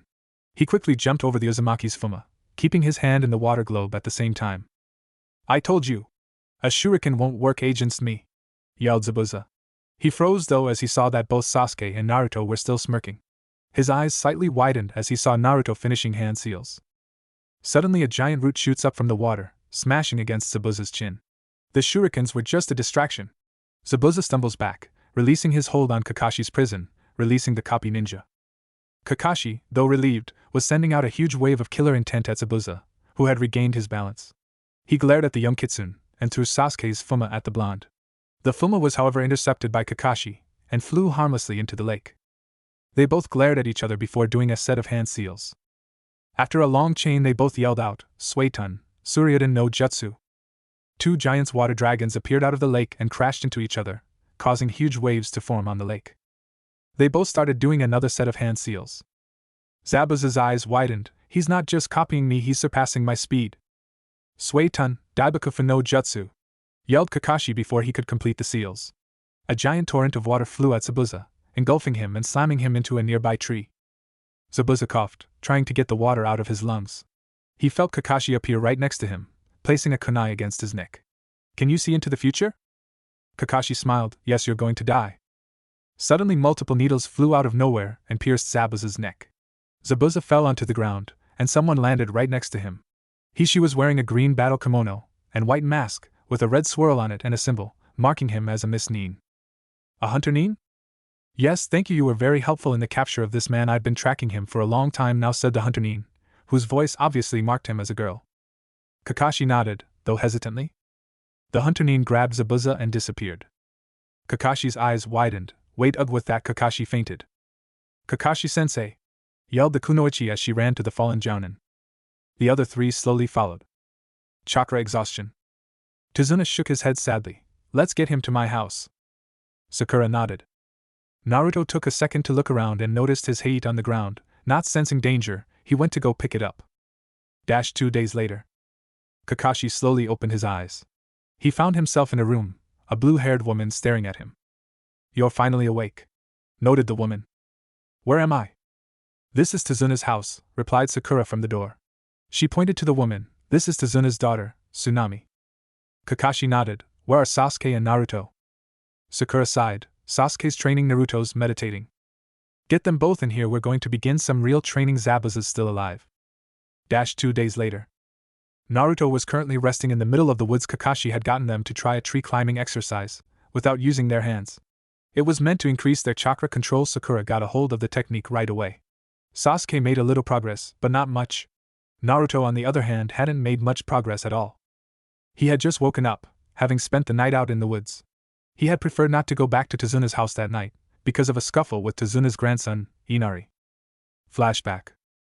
Team 7, Tazuna, Tsunami, and Inari were all sitting down for dinner. When all of a sudden Inari stood up, slamming his hands against the table. Why are you all here? It doesn't matter how much training you do. Gato is unbeatable. He's just going to kill you all, shouted Inari. Geez, you're such a little bitch, mumbled the Uzumaki, causing everyone to look at him. What? Naruto, yelled Sakura. First off, you have no idea what it means to have a hard life, Naruto mumbled in between bites. But that's not important. The fact of the matter is you have two choices: fight or live in this hell for the rest of your life. Your grandfather has chosen to fight, by building the bridge and hiring us to protect him, and instead of encouraging him. And us, you're wasting our time by spewing crap about how Gato will kill us. Naruto set down his plate and stood up, smiling eerily at the boy before him, ignoring the shocked looks he was receiving. The fact of the matter is you're useless. I used to be like you, letting anyone push me around, and not even caring, but I'm different now. I'm no one's bitch now, and unless you want to change yourself, you might as well go to Gato and ask him to kill you tonight. With that, Naruto left the dining room, going off to train. End flashback. Maybe I shouldn't have been so hard on the kid. Oh well, too late to worry about that now. Naruto shrugged it off. He was still lying on the grass. He heard some faint footsteps and opened his eyes. To his right he saw a girl walking in his direction. Long brown hair, chocolate eyes, wearing a pink kimono. She had a basket in one of her hands. She looked to be a little older than him, though not by much. He shrugged it off, closing his eyes again. Not my concern. Hello, said the girl. Naruto sighed inwardly. Should have guessed that she wouldn't leave me alone. He replied without opening his eyes. The girl shrugged and started picking plants. You'll catch a cold if you sleep out here. Probably. The girl paused to look at him. She was noticeably unnerved by his smile. You're probably worrying your family and friends by staying out here. No friends, no family, Naruto said, partially lying. I'm sorry to hear that. She looked at him for a while longer. Are you a ninja? Can't hide anything from you, can I? The girl glared at him for a second, but her face softened quickly. You must have had a hard life. I'm sorry for that. Not your fault, so don't apologize. The girl sighed. My name's Haku. Naruto. Are you strong, Naruto-san? How do you judge strength? Haku thought about that for a while before smiling at him. I personally think that your strength is determined by your precious people. I think that if you have a lot of people to protect, that will make you strong. By your philosophy, I'm weak. You don't have any precious people? Naruto didn't answer right away. He thought back to a silver-haired, red-eyed girl, his first friend. He thought about a brown-haired chunin, with a scare on his face, the first Konoha citizen to not see him as a hero or a demon. But as Naruto, he thought about the aged Hokage, though he would always say that he hated all three of them. Especially the Hokage, he never really hated them. Nope, I don't have many worth protecting. The ones I do have can easily protect themselves. No one? Not one person worth protecting. Naruto thought about a pink-haired kunoichi, an onyx-eyed avenger, and a silver-haired pervert. His thought about his family that he never even met before. Nope, not one. He felt a hand on his shoulder, and resisted the urge to grab his kunai and stab it. Out of reaction, of course, he opened his eyes to look up at the girl. I'm so sorry to hear that, Naruto-san. Naruto sighed. Like I said, not your fault, nothing to be sorry about. Haku sighed. She got up, having filled her basket, and made to leave.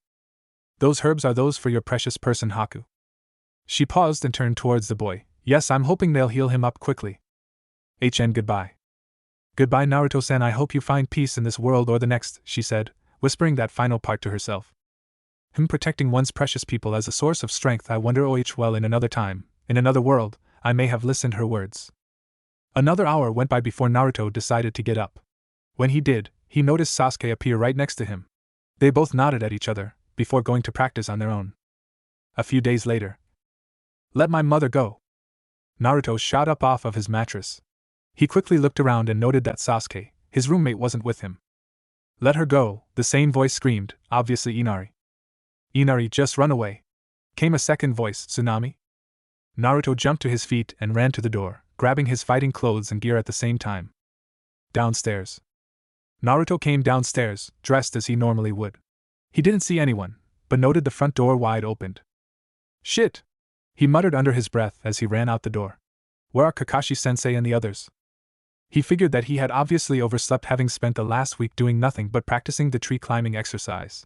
He had finally completed it last night, as did Sasuke. They both made it in late. Naruto ran outside of the rather large house. He looked around and noticed that Inari was running towards the docks. Two men, both carrying swords, were dragging along his mother. Inari. Let her go now, screamed the young boy as he rushed the two swordsmen, only to be kicked away by one.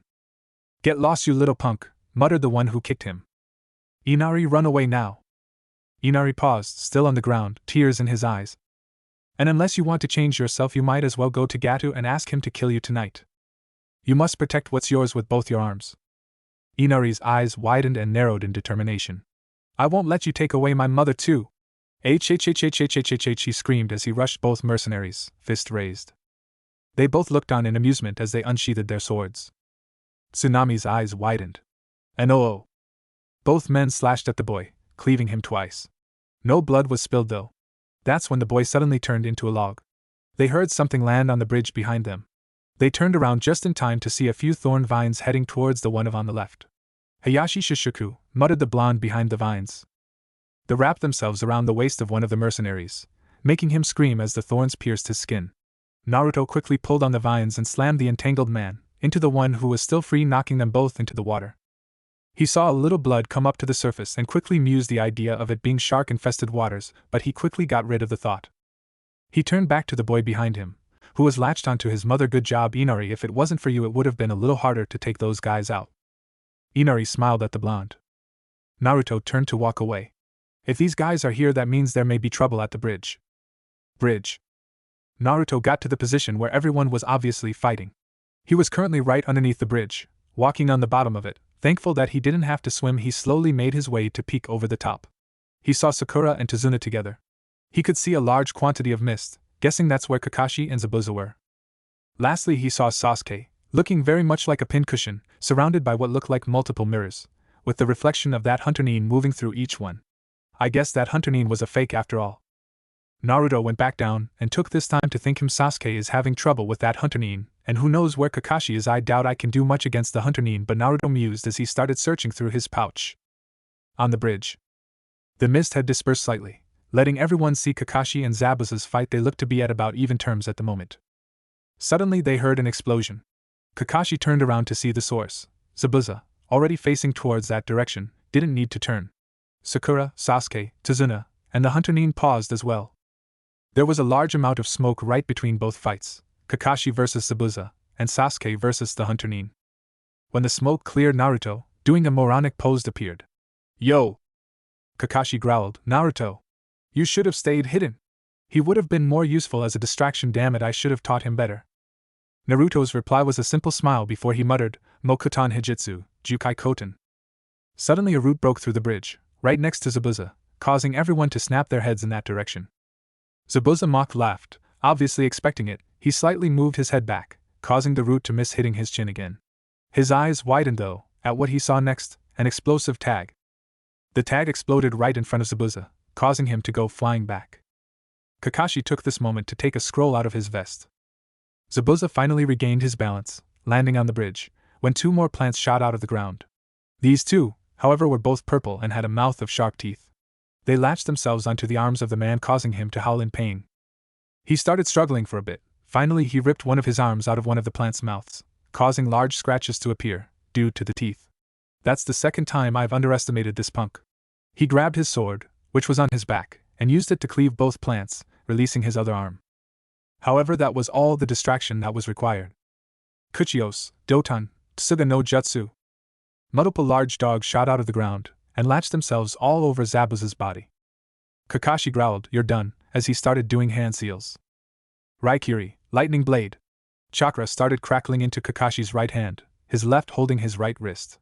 He started rushing the nuke Nin, planning to impale him with the crackling lightning chakra.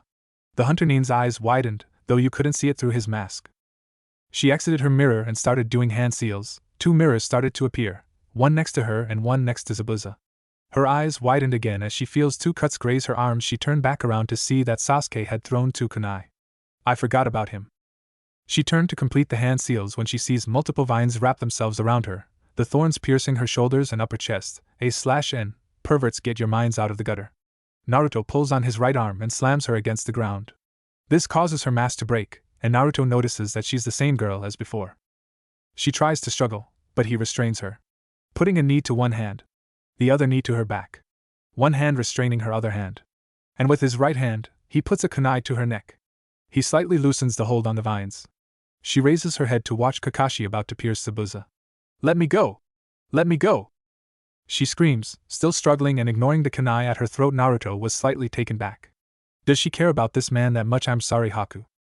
It was too late though. Zabuza was hit. No. Kakashi lowers his headband, covering his Sharingan, as he dismisses the dogs, letting Zabuza drop. Naruto sighs and gets off of the girl, releasing her from the vines restraining her. She jumps to her feet and rushes over to Zabuza. She kneels by the bloody man, who now has a fist-sized hole in his chest. Zabuza-sama. You've failed me, my weapon, you've rusted. Haku's eyes widened at the words of the man who she considered a father. Zabuza-sama. Just like a human, muttered Naruto as he walked by both Zabuza and Haku. Haku glared at him, but it was Zabuza who responded, What? Demon of the hidden mist BH. You're nothing but a human using others how you please until they're no longer useful to you. Never mind the fact that she would do anything you said or that she almost gave her life for yours. You simply live on the fact that she failed you. You're nothing but a simple weak human. Zabuza. With that, Naruto walked off. You're wrong, muttered Haku. Zabuza's eyes had widened though. He thought back to the time when he first took Haku and when he trained her, all the times they spent together. It made tears well up in his eyes. He lay there thinking for so long that he hadn't even noticed that Gato arrived a minute ago, with a horde of mercenaries. Now that you all are worn out, I can easily finish you off, laughed the old man. Kakashi and Naruto got into a combat stance. Sasuke was ready as well, though still hurt from the needles. Sakura, dutifully, stood right in front of Tazuna. Haku growled, You? She was cut off though as she felt a hand on her shoulder. Haku, I'm sorry and thank you for everything, muttered the demon of the hidden mist. He started chewing on the bandages that were covering his mouth until they fell, revealing the bottom of his face. He looked at Naruto, with a look of respect. Hey kid, give me that kunai knife. Naruto nodded as he tossed the kunai he was holding into the air. Zabuza caught it in his mouth and rushed at the group. Gato, scared shitless, ran behind his mercenary. Zabuza rushed into the crowd, slashing at the mercenary and at the same times being pierced with several spears and swords. He finally broke away from the crowd and rushed at Gato, slashing him and stabbing the old man before sending him into the ocean. Zabuza fell to his knees and then fell completely. Zabuza! Screamed an upset Haku. The remaining mercenaries sneered at the group. Whatever will pillage the town and Gato's storages. That's when an arrow embedded itself onto the ground right next to the one who spoke. Everyone turned to see Inari, holding a crossbow, and an angry mob of villagers rushing towards the fighters. The mercenaries freaked out and ran away, now being outclassed and outmatched. Haku, still suffering from her own wounds, managed to limp towards Zabuza's body. She kneeled and started crying on his chest. Otusan. Team 7 and Haku were currently crossing the new bridge that connected Wave Country to Fire Country. It had been about 2 weeks since the battle on the Great Bridge. However, without Gato or his men around, guarding the bridge and bridge builders had been a one-person job, Team 7 each taking a turn. Naruto had spent the remainder of the time training his Mokuton Abelites. Recently he had been able to create 5 trees at a time. The problem was that this ability sapped too much of his chakra. For someone like Naruto, who had an abundance of chakra, it was quite a feat to sap him of nearly half of his chakra, not including Kyuubi's store of course. Kakashi used most of his free time with Sasuke. He needed to teach the boy how to control his Sharingan, having unlocked it during the fight with Haku. Sakura trained every now and then, but mostly spent time with Haku. Haku, however, went into a deep form of depression. For a whole week she stayed in her room, the one Tsunami had allowed her to use. She barely ate or drank a thing. Sakura went to her side often to try to cheer the girl up. Even Kakashi came and offered the girl a few kind words. He felt horrible, being the one who killed the Miss Nin, or at least the one who gave him the fatal wound. Sasuke, knowing what it's like to have the ones you care about killed before your eyes, wanted to offer the girl his condolences, but he really didn't know what to say to her, so he decided to just leave her be.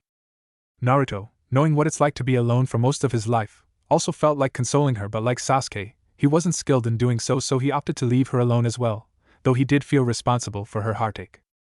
After about a week, she finally decided to come back outside, though she spent the next 4 days outside in the forest. On the 4th day she finally had a long talk with Sakura. The two girls talked about multiple things, and for that one day Sakura managed to get Haku's mind off of Zabuza.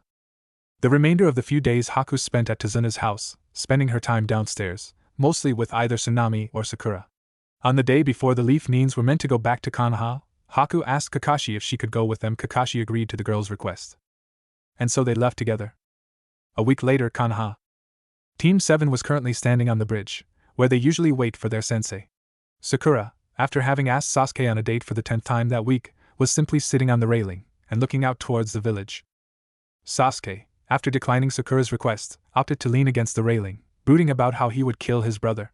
Naruto was also leaning against the railing, but unlike Sasuke, he wasn't brooding. Naruto had woken up early to continue his testing on some plants. He had learned, on the trip back to Konoha, that he could manipulate some plants that were growing around him. He couldn't do too much work with them while the group was traveling. He woke up early though, to start experimenting on other plants. Most of them had interesting results, though he didn't care too much about the results of the rose. It turned into a long whip with multiple thorns. He dispelled the effects when he thought he heard someone yell something about SNM loving fox, or maybe it was just in his head. He thought he heard laughing as well. At the moment Naruto was holding a bamboo flower, having grabbed it right before he left for the bridge. Naruto, holding the bamboo flower between his hands, started doing the necessary hand seals. Unlike the moon leaves on his wrist, other plants weren't so sensitive to chakra, and as such couldn't change as quickly. Last time Naruto attempted to change a plant, without using hand seals, it had taken him close to half an hour of constantly concentrating chakra to do so. So Kyuubi had helped him develop hand seals, which would make the process take only a few seconds. The hand seals were actually just a condensed version of the Mokuton Hijitsu, Jukai Koten hand seals. He finished the hand seals, muttering, Mokuton Hijitsu, Shokabutsu Henkin no Jutsu, would release secret technique, plant transformation technique. The bamboo flower started to grow. The stem grew very long and a point formed at the end of it. The leaves grew out and formed a cross guard. To say Naruto was disappointed, though he didn't show it, would be an understatement. It looks like a damn sword. He began to rub the dull edge. It doesn't even have a sharp edge. He began rubbing the top of it, and cut his finger on the point. The point is sharp, but what good is it without an edge? All in all, it looked like a piece of bamboo with the leaves acting like a useless crossguard. He decided to flip the sword upside down, stabbing the point against the bridge, and started doing hand seals again, this time adding some of Kyuubi's chakra to it. Mokuton Hijitsu, Shokabutsu Henkin no Jutsu. This time the sword changed more drastically. Like all other plants that he changed with Kyuubi's chakra, this plant changed purple. The round blade started to flatten, growing a sharp edge on one side, and curving slightly. The hilt was still round, allowing one to hold it. The leaves of the cross guards changed into long thorns. Naruto smirked. Now that's a sword, wait. Why am I even thinking about this, he thought. Fingering the wakizashi on his belt, I already have a sword and I have no idea how to use it effectively, why am I worrying about this? Naruto shrugged and dispelled the jutsu, the bamboo sword changing back into a bamboo plant. He sighed and glanced over at his two teammates. Sakura turned away, she was probably checking out the sword. Sasuke, Sharingan blazing, was glaring daggers at him and growling. Naruto's smile widened. Ever since he unlocked the Sharingan, Sasuke had been trying to copy Naruto's Mokuton techniques, only to fail each time. Yo! Kakashi appeared in a puff of smoke. You're late! Yelled an enraged Sakura. Kakashi shrugged. Sorry I'm late, I'm afraid I got, but he was cut off. Lost on the path of life, Naruto finished for him. HN. You were probably also helping a little old lady cross the street, Sasuke added. Her cat was probably being attacked by an S-rank missing nin as well, muttered Sakura. Kakashi blinked. Yes, something like that anyway. Here. He pulled out 3 slips of paper. I've decided to enter the 3 of you in the chunin exams. Naruto and Sasuke's eyes widened. Sakura was a little downhearted. Am I ready for this? Questioned the scared Kunoichi. This'll be a chance to fight ninja from other villages as well as my own, Sasuke thought with a smirk. Finally, all I have to do is get through this and impress the judges, then I can finally leave, Naruto thought with a smile. The choice to enter is your choice and yours alone. It won't hurt your teammates if you decide not to enter. The information is on the sheets. With that, Kakashi disappeared in a puff of smoke. The 3 nins disappeared in a puff of smoke. Somewhere in the village, Naruto was walking down the streets, smiling at the villagers as usual. He noticed something following him, though it was a square rock. Come out, Konohamaru. The square rock stopped moving and exploded, sending smoke everywhere. The smoke cleared to reveal goggle-wearing kids, 2 boys and 1 girl. They were all coughing. When they stopped, they looked up at Naruto. All 3 blinked before going into a weird pose. I'm Moegi, the sassiest kunoichi in preschool. I like algebra. I am Udon. And I am the toughest ninja in the village. My name is Konohamaru. And we are the Konohamaru Ninja Corps. The 3 ninja chorused. Naruto sighed. What do you 3 want? Moegi ran up to Naruto. Boss, you said that you would play ninja with us, she said with tears in her eyes. Naruto sighed. Fine, how about a game of hide and seek? You guys run away and hide, then I'll go find you. Maybe after ramen? Yay! The youngsters chorused and ran away. They ran around the corner. Naruto shrugged and started walking the opposite direction until he heard something. OW. Little brat. Hey, let me go! He could hear Konohamaru scream. Naruto turned towards the noise. He then shrugged and turned back around. He'll be fine. I'll teach you a lesson. Naruto froze at that. Damn it, he turned and walked over to where he heard the ruckus. He saw a boy in black holding on to Konohamaru. Mud and Udon cowering a few feet away from them. And a blonde girl with a large fan on her back. The teens were both wearing sand hitate. Okay, I don't really want to deal with any of this, so I'll only say this once. While I agree that the kid you're holding is indeed a brat, he's also the Hokage's grandson, Naruto explained to the black-clothed boy. The boy and the girl's eyes widened. Damn it, Kankuro. I don't want any trouble, so put him down. Kankuro dropped Konohamaru. The boy ran back and hid behind Naruto, as did Moegi and Udon. Good move, cause I'm pretty sure there are a few A and B you constantly watching the brat, probably waiting until you actually hit him. Kankuro sneered at the smiling blonde. And who the hell are you? Naruto shrugged. No one of any importance. Naruto turned and started walking away, the 3 youngsters in front of him. Kankuro growled. You. Kankuro reached for a bandage thing on his back.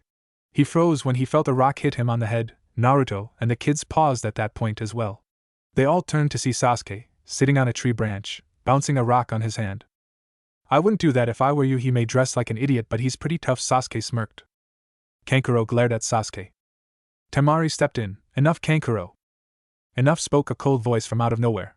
It seemed to freeze Kankuro and Temari. Sasuke turned his head to see a red-headed boy behind him. I didn't even feel him behind me. The boy disappeared in a swirl of sand and reappeared in front of Kankuro. You're an embarrassment, let's go now. Konohamaru, who was still cowering behind Naruto, yelled, and just who the hell are you? Gara turned, ignoring Konohamaru and looking straight at the smiling blonde. Shikaku, why are you reacting to him? My name is Gara no Sabaku, Gara of the desert. I'm curious about you two. Something odd about this kid, wonder what it is. Wait, isn't there something I should be remembering? Something about demons in Wind Country? How the hell should I know? I'm not in charge of your memory. Well, it probably isn't anything life-threatening. Naruto's smile widened. My name is Naruto no Hayashi, Naruto of the forest. Sasuke's eyes widened for a moment. Naruto of the forest, that's a new one, though I suppose it is fitting. Gara stared at Naruto for a moment. That smile, I'll enjoy destroying it. With that, Gara turned and walked away, Kankuro and Temari behind him. We sure are meeting a bunch of freaks lately, Sasuke mused as he turned to his smiling teammate, but then again you're not that ordinary yourself. Naruto's apartment. Naruto was walking to his door when he heard something. Hello, Naruto-san. Naruto turned to see Haku walk out the door next to his. Naruto nodded to her. Late for work, I'll see you later. Haku ran off in the direction of the hospital. When the group returned to Konoha, Kakashi asked the third if he could place Haku among their ranks. Unfortunately, there weren't any openings in the teams, so Haku took a job in the hospital nearby.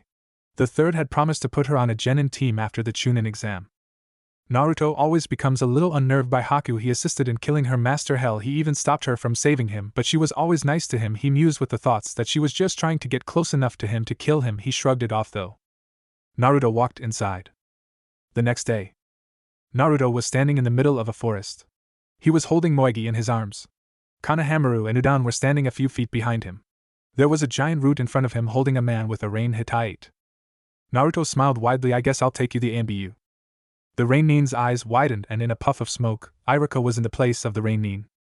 You were far too careless, Iruka-sensei.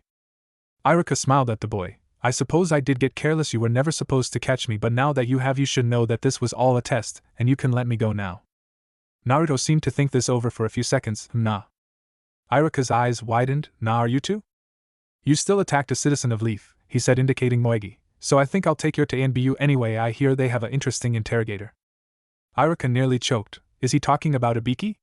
Iruka started struggling like a wild animal. He finally managed to free both his hands to perform Kawarimi.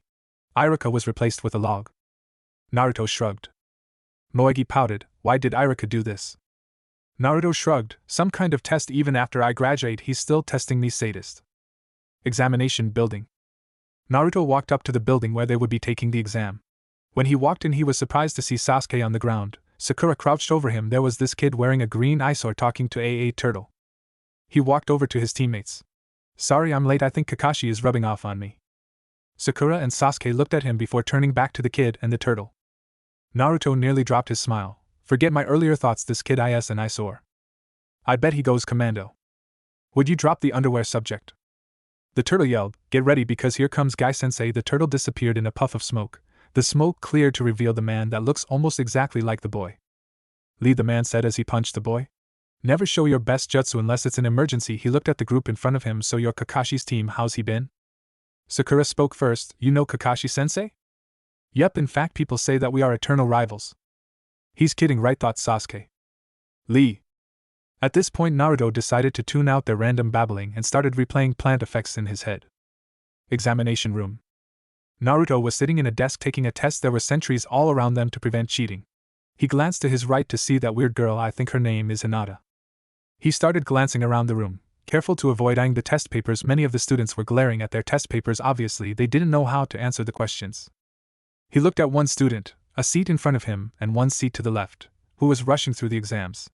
Wait, haven't I seen that guy before? Last time I saw him though he was wearing a chunin vest though. Did he get demoted? He looked around. Wait. If we get caught cheating we'll lose 2 points. Why?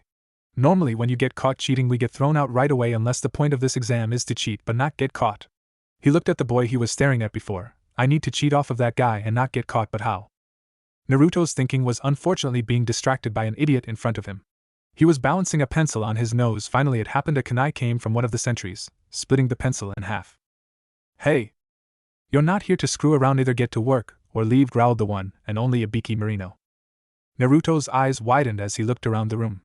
Everyone had their eyes glued on Ibiki and the kid. He turned back to the kid who had just finished his exam. That's what I'll do. He pulled 2 coins out of his pocket, putting one in each hand. He started flipping them into the air, waiting. Finally 2 kunai flew out of nowhere, catching each of the coins, sending each to a side of the room. It had the exact effect he wanted. Everyone, including the sentries, turned to see the kunais on their side of the room. Luckily Naruto was at about the center of the room. Now! Hayashi Shishuku. Vines extended from his bracelet, grabbing the corner of the boy's paper, the one who finished his exam. Naruto quickly retracted the vines and brought the boy's paper to his desk, crumpling his own paper and sticking it in his jacket. He quickly erased the boy's name and wrote his own. He then started looking around. No one noticed what he did. He looked to the front of the room to see the examiner glaring at him. Shit! He saw me! Naruto grimaced inwardly. Ibiki, however, merely smirked at Naruto and looked away. Naruto sighed and started looking around again. He saw one pair of Sharingan eyes looking at him and a pair of Byakugan eyes. The Sharingan eyes belonged to Sasuke, who was smirking at Naruto. The Byakugan eyes belonged to a boy with long brown hair. "Hey!" screamed the boy who had only just noticed that his paper was missing. "Shut up, maggot! Next time you don't get an exam paper, mention it beforehand. Otherwise I'll throw you out!" yelled Ibiki as he slammed a paper on the kid's desk. The sentries were looking at Ibiki with confusion etched on their faces. Naruto shrugged and waited until the final question showed up. He didn't have to wait long. 30 minutes later. They had to choose whether or not to take the final question. If they didn't take the question, they failed the exam. If they did take the question and missed it, they would never be allowed to take the exams again. Naruto shrugged the question off. "I've gotten this far already. In the end, it doesn't matter. If I'm never allowed to become a chunin, then I'll become a missing nin once I become strong enough." Ibiki looked around the moment he saw that no one else was quitting. "You all pass. Watch out, Sasuke." Sasuke dodged to the left, jumping from one tree branch to the next, just in time to avoid a flurry of shuriken. He paused for a moment to glare at his opponent, the woman who wore a grass hitate. Sasuke glanced over to where Sakura was hiding and then back towards the grass nin. The woman jumped at Sasuke, and the two started fighting with taijutsu. "Damn it, how the hell did we get in this mess?" Flashback. Team 7 were standing in the middle of a clearing. They had just chased away a rain nin, whom had snuck into the group using a henge of Naruto. Sasuke growled, "This can't happen again. Here's what we're going to do. We're going to create a password that only the three of us will know." Naruto and Sakura both nodded. "Sasuke-kun, that's a great idea." She was cut off as a large gust of wind hit the three ninjas. The three members of Team 7 were blown into the trees, where they grabbed on for dear life. Naruto was the first to let go, and he was blown away, high into the air. "Naruto!" screamed Sakura. A few moments later, Sakura and Sasuke both let go of the trees, each going a different direction. Luckily, at the time that the two remaining members of Team 7 let go, the wind started to die down, so they didn't go too far. Sasuke landed on the ground with a painful thud. After a few moments, he jumped to his feet and looked at his surroundings. He was surrounded in forest. He quickly started moving, in search of his lost comrades or for whoever it was that attacked them. Moments later, he came upon a clearing where he saw his lost pink-haired teammate. "Damn it, we didn't have a chance to come up with a password." She moaned in pain as she started to lift herself off the ground. She looked up and saw Sasuke, holding a kunai. "Sasuke-kun? Shut up. I'll only ask this once. The first day we became a team, I discussed with the three of you my ambitions. There were two of them. What were they?" Sasuke sneered, clutching his kunai harder. Sakura was a little disturbed. "He may think that I'm an enemy. You wanted to rebuild your clan and kill somebody," she said, remembering what Sasuke said, along with every single other detail that she could dig up about him. Sasuke nodded and lowered his kunai. "We better go find Naruto. Keep your guard up." Though Sasuke paused when he heard something whizzing through the air. He leapt forward, grabbed Sakura, and jumped into the trees, just in time to avoid a flurry of kunai that fell on Sakura's last position. Sasuke and Sakura both jumped back to the ground. Suddenly something came out of the trees and landed right in front of Sasuke and Sakura. It was the woman, a grass nin, who gave back the kunai of the second examiner, using a super long tongue. Sasuke glared at the nin, before launching himself at her. The grass nin dodged Sasuke, and jumped high into the trees. Sasuke followed, as did Sakura. Sasuke looked around for the grass nin. "Damn it, where is she?" He concentrated chakra to his eyes, Sharingan. He activated his blood limit. The second he did, though, he heard Sakura yell, "Watch out, Sasuke!" And flashback. "Damn it, where the hell is Naruto when you need him?" "Somewhere in the forest."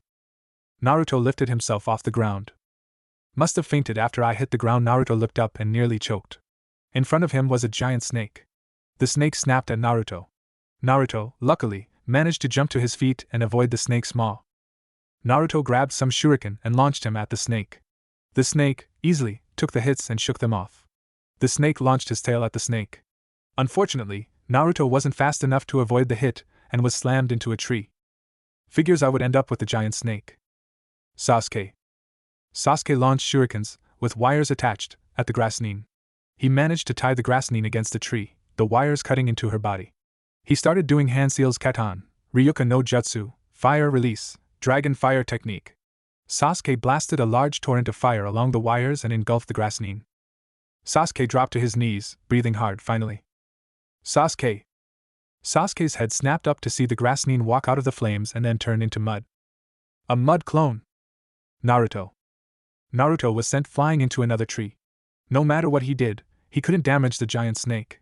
He had attempted to send roots at the giant snake, which only led to the snake swerving around the roots. He had attempted using his demon plants, however the snake quickly tore through those. He had even attempted using Hayashi Shushuku. It didn't work though. At the moment, he had multiple scratches and bruises all over his body, though they were healing, due to Kyuubi. Do something, you idiot! Do you have any bright ideas? Concentrate some of my chakra into your bracelet, but make sure to stay in control. Stay in control? Why do I have a feeling you're about to screw me over? You really should be more trusting. Shut up. Naruto, however, did as he was told and started concentrating demonic chakra into his moon leaves. He glared at the snake, blood from a head injury seeping into his eyes. The bracelet started to glow a blood red. For the first time in a long time, he let his smile fall. Ahab! He launched his arm at the direction of the snake. An explosion of red and purple shot from the bracelet. Stems grew in length, and the leaves grew much larger. The plant engulfed the snake. The snake attempted to fight off the plant, but was unable to fight the plant off. It suddenly howled in pain, and Naruto could hear something that sounded like teeth sinking into flesh. Naruto looked the dark purple plant over and managed to see one of the leaves that hadn't attached itself to the snake. It had a large mouth and razor-sharp teeth. Is it trying to eat the snake? Of course not. What kind of screwed-up plant would try to eat a snake? It's trying to suck its blood out. Kyuubi paused for a moment. Idiot. Get the moon leaves off your wrist. Get them off now. Naruto didn't wait to be told twice. He ripped the leaves off of his wrist and threw them on the ground. More large stems started to grow from the bracelet, as well as large leaves. The leaves attacked the young kitsune, who quickly jumped away. Kyuketsu Shokabutsu, blood-sucking plant, spoke Kyuubi. It'll suck the blood out of anything that it can get a hold of.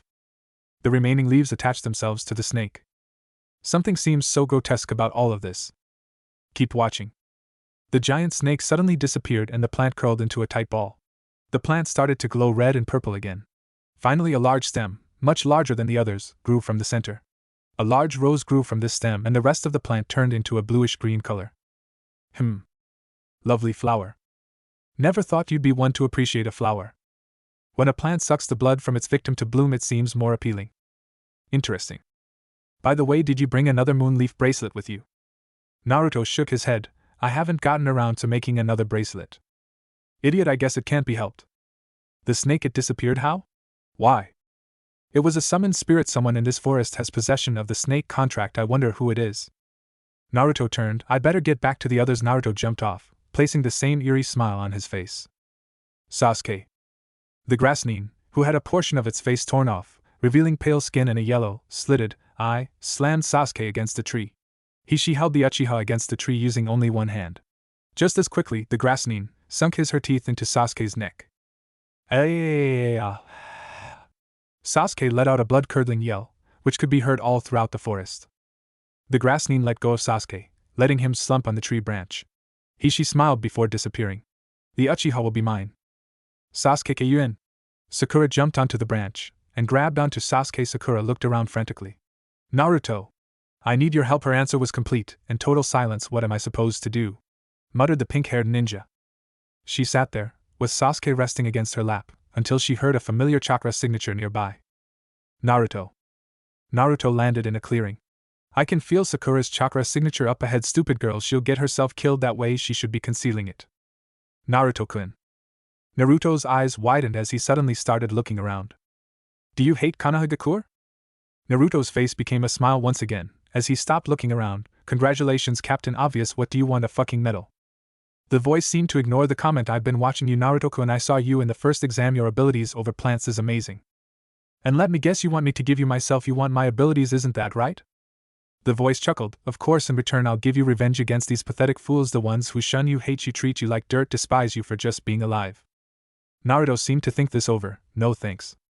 You should reconsider. The village hurt me much like it hurt you. I should have been the fourth Hokage, but instead they make that fool the fourth. If I had been the Hokage, I would never even dream of using you as the host. I would have beaten the Kyuubi with my own abilities. Naruto chuckled. Don't leave me in the dark. What's so funny? You are in this village. You should come back to the village and ask for forgiveness. The voice growled. And why would I do that? You're both so pathetic. You left this village for the sole purpose of obtaining revenge against it. You blamed the fourth because he received the title over you. Naruto started. This village is the same way. They blame me because they were far too weak to defeat the Kyuubi and therefore lost so many. They consider me a relic of the past. Just because I am the vessel for the Kyuubi no Kitsune, the fact of the matter is that you two were made for each other. Naruto smiled inwardly when he heard a low growl.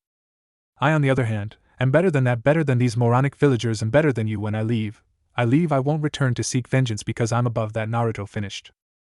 Naruto could hear the voice growl some more before suddenly stopping. Naruto, you're such a silly little boy. I will have you, and I will have your little friend Sasuke. Unfortunately, my time is up. Naruto sighed. What a hassle. He heard something. He turned to see none other than his pink-haired teammate, her eyes as large as plates, staring at the blonde. I guess she heard, as he mused as he walked over to her. He heard something else. He turned to see the purple-haired second examiner come out of the trees. She clenched her fist. Damn you, I'll get you, Orochimaru, she muttered before going back into the trees. He turned back to Sakura, who was still looking at him in horror. So you heard, huh? Sakura didn't even move, she didn't even speak. What do you have to say about it? He was kind of enjoying this, the fact that she shouldn't answer him. She was against a tree.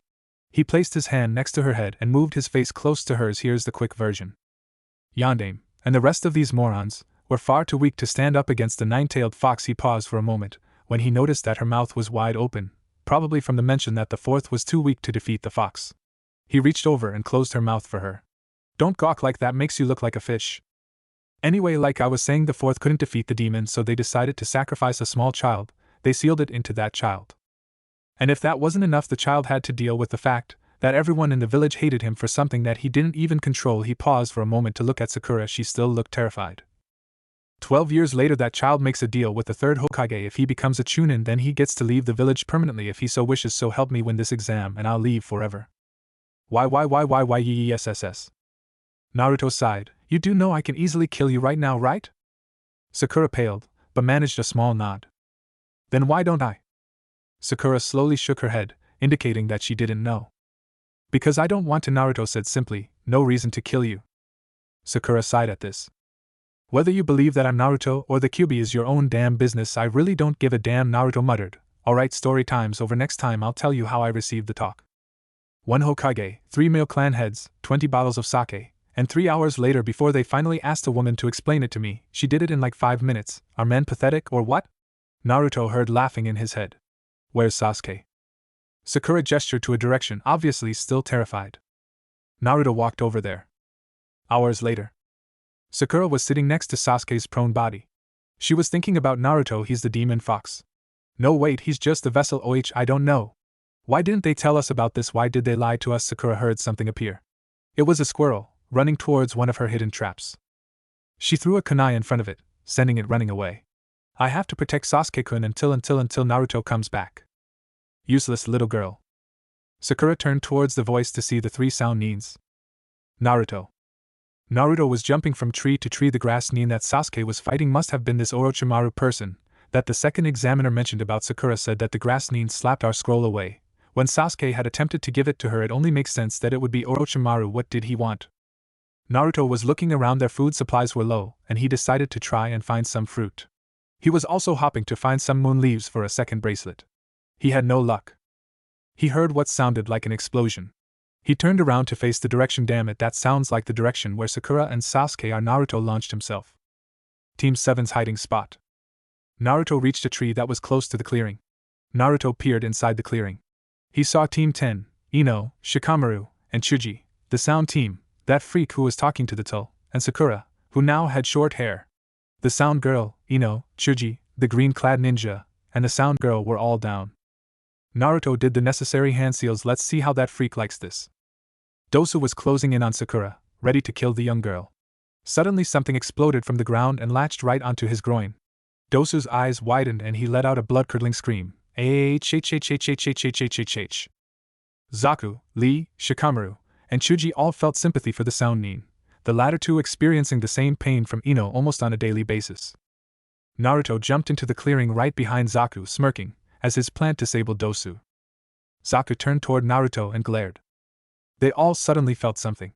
They turned to see a Hyuga and a girl with 2 buns up in the trees. Zaku looked around, but then suddenly felt something behind him.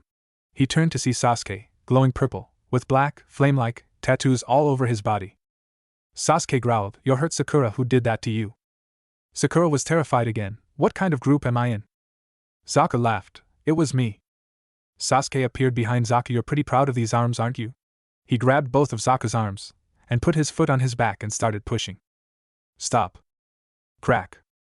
Both Sokka's arms broke. Sasuke let Sokka go, letting the boy slump on the ground. He turned around to see Dosu get back up. Sasuke smirked and walked towards the Sannin, when suddenly he felt two pairs of arms wrap around him. Please don't, please don't. Seeing Sakura's tear-stricken face made Sasuke revert back to normal. Dosu pulled out a heaven scroll. Let us go, and you can have the scroll. We already have that scroll, thought Naruto. Oh well, couldn't hurt to have two. Put it down and leave. Dosu turned towards Naruto and growled, I won't be forgetting you, will meet again. He dropped the scroll, grabbed Kin and Zaku and left. Naruto picked up the scroll. He turned to see Team 10 up again, checking each other for serious injury. Sakura was looking over Sasuke, who seemed to be brooding. And the two Nins who appeared recently seemed to be checking out bushy brows. Lee, you idiot, you need to be careful, scolded Hyuga. Sorry Niji, sorry. Tenten. Lee started checking his pockets, and slightly pulled out an earth scroll. Naruto's eyes widened slightly. An earth scroll? But they wouldn't worth a shot. Naruto mused as he walked over to Lee's group. Hey Lee, that earth scroll, it's not the only one you got, is it? Team Guy turned towards Naruto. How did you know that? Muttered Lee, before being jabbed by Niji. What's it to you? Naruto smiled. I have 2 heaven scrolls, you have 2 earth scrolls, we trade one, we both leave happy. Niji glared and smirked. And what if I just defeat you and take both your scrolls? You don't seem like the type to waste energy, not without it being necessary, Naruto replied. Niji smirked. Fine. Naruto and Niji traded a scroll. Lee got up. How did you know that we had 2 earth scrolls?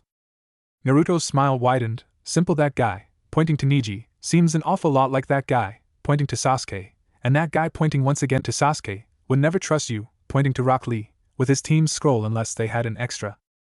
With that, Naruto walked away. Lee looked confused, Tenten glared at Naruto, and Niji seemed to be smirking. Naruto returned to his team, holding both scrolls. We're done, let's get to that tower. The next day, Naruto, Sasuke, and Sakura were standing outside of the tower just in time till they were almost out of time. All 3 of them walked in. Finally, just a few more tests, and I'll be free. A chance to fight more foes to test how far I've come. Sakura was the only one not cheerful. Naruto has a demon in him and Sasuke has been cursed by that grass nin. What kind of situation am I in? Sure Renden, lion combo. Sasuke started performing a complicated aerial combo on Yoroi, doing a series of powerful kicks, which little by little is sending Yoroi towards the ground. He finishes the combo with one kick, which slams the older ninja against the arena floor. Gecko Hate raises his right arm. The winner of the first match is Sasuke Uchiha. This caused a series of loud cheers from certain people in this crowd, Sakura and Ino. Sasuke made his way back up the stands, but was intercepted by his sensei. Let's go, Sasuke. Sasuke nodded towards his sensei, and the two disappeared. Unseen by everyone, Sans the Hokage, the Jounin sensei of the Sound team, also disappeared. Naruto stared at the board, waiting for his name to be called. Though he would never admit it, or show it, he was anxious to fight. Sakura looked at the board, terrified of what they would reveal.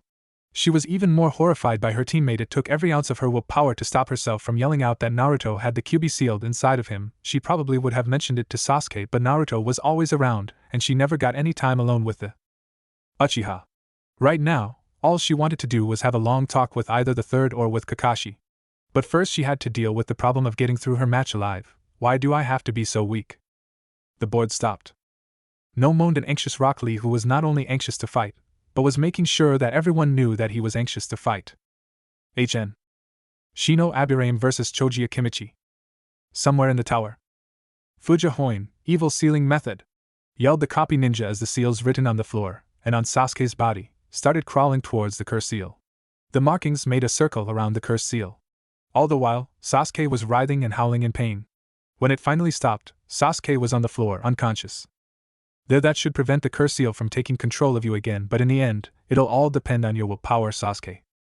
Very good, Kakashi, but that won't last long, spoke a voice from the shadows. Kakashi snapped in the direction of the voice and glared into the shadows. Who's there? Orochimaru stepped out of the shadows. Good evening, Kakashi-kun. Orochimaru growled the copy nin as he pulled out a kunai. What do you want with Sasuke? The Uchiha bloodline, of course. I thought that would have been obvious. Orochimaru smiled at Kakashi. Recently, though he's not my only target, I also want one of your other students. Kakashi looked confused for a moment, but his eyes snapped wide open. Naruto, you want to continue your insane experiments, the ones that gave Yamato his abilities? Orochimaru nodded. You will not go near him, spoke a voice from behind Orochimaru. Rin-chan, I was wondering when you'd make yourself known. Rin growled as she pulled out her Anbu sword. I shouldn't be surprised that he sensed me, traitor or not, he was one of the Sannin. Kakashi started doing hand seals. Raikiri!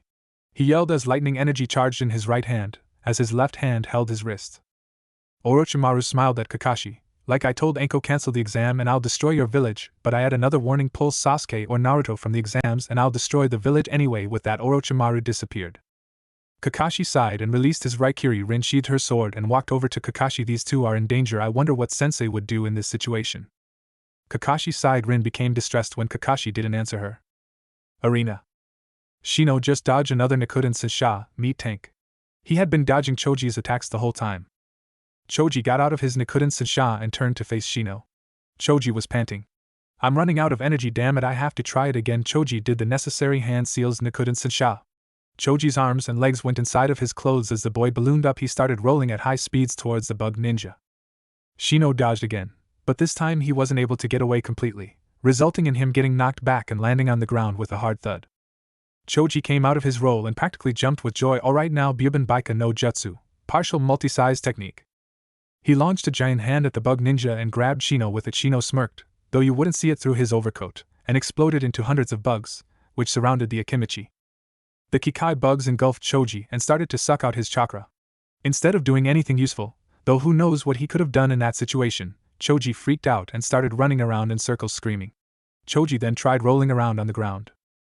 Shino appeared behind Choji. They'll devour your chakra, give up and I'll stop them, keep fighting and you'll lose anyway, the choice is yours.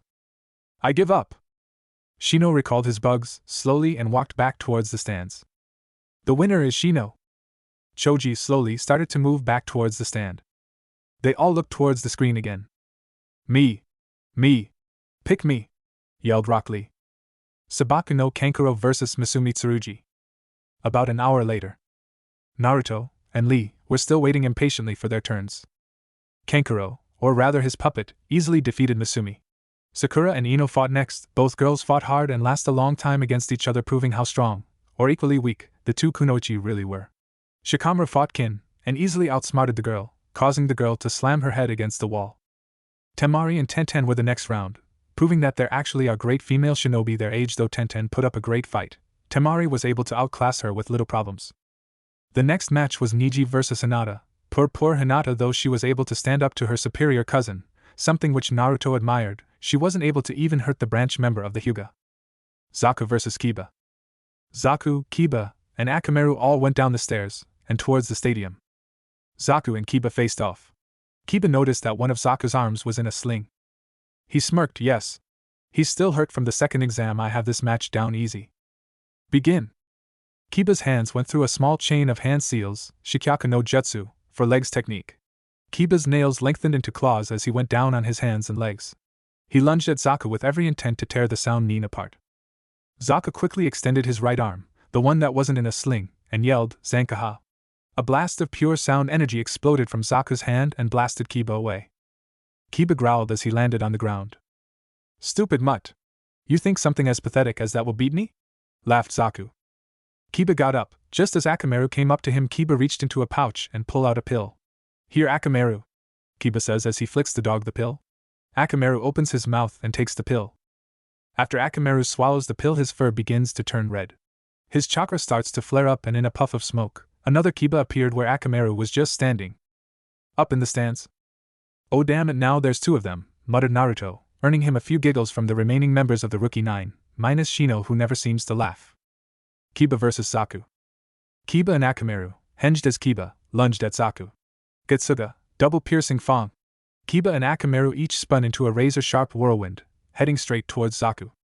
Zaku's eyes widened as he jumped out of the way just in time to avoid both whirlwinds. Kiba and Akamaru came out of their spin and turned around and preformed Getsuga once again. Zaku jumped once again. Hokage. The Hokage was sitting in his chair, with two Anbu, one on each side of him, when suddenly an Anbu appeared in front of him. What is it, Yamato? Asked the Hokage. I've just returned from the mission you sent me on. Though you'd like to know the results at the moment, Yamato said, as he handed the Hokage an envelope. The Hokage looked around to make sure no one was even paying attention to them, and the ninjas from other villages were too far away to listen in on them, even for ninja. The third nodded as he grabbed the letter, opened it, and read the contents. The third sighed, smiling. So the representatives of the Hate clan will be coming in a week's time. Thank you, Yamato, that will be all. Yamato nodded as he disappeared. Kiba vs. Zaku. Zaku jumped away from another one of Kiba and Akamaru's attacks. This had been going on for a while. This time, however, Kiba and Akamaru paused, both on either side of Zaku. They both grinned. Give up and I won't have to kill you. Zaku sneered at him. No way, dog breath. Kiba smiled. Gutsuga. He screamed as both him and Akamaru lunged into another whirlwind, heading straight towards Zaku. Zaku grinned as he pulled his left arm out of the sling, and pointed each hand at one of his opponents. Zankaha! He screamed as he blasted both combatants with an air wave. Kiba's eyes widened as he saw that both of Zaku's hands worked. He tricked me, were his last thoughts before the airwave knocked Kiba back. Akamaru, not being as strong as Kiba, was both knocked back and knocked out the moment he was slammed into the ground. Kiba was just knocked on the ground. Kiba struggled to get back up, but froze when he heard Zaku yell, Zankukyakua, extreme decapitating air waves, and with that an enormous blast of air slammed into Kiba and knocked him into the wall. Kiba groaned as he hit the wall, coughing up blood at the same time. A moment later Kiba landed on the ground. Hate raised his right arm. The winner is Zaku Abumi. Zaku smirked as he walked back up the stairs. Up in the stands. Naruto noticed Kakashi appear behind him. Took you long enough to come back. Kakashi shrugged. I was a little caught up. How's Sasuke-kun, sensei? Asked Sakura. He'll be fine, he just needs some rest. Did I miss any good fights? Not really, they've all been rather one-sided, well except for the fight between Sakura and Ino, muttered Naruto. Really? How'd that go? That must have been exciting. I said that it wasn't one-sided, I never said that it was exciting, mooed the kitsune. Sakura glared at the grinning blonde and would have probably smacked him over the head, if it wasn't for the fact that he was either the Kyuubi incarnate, or even just the container. 10 minutes later.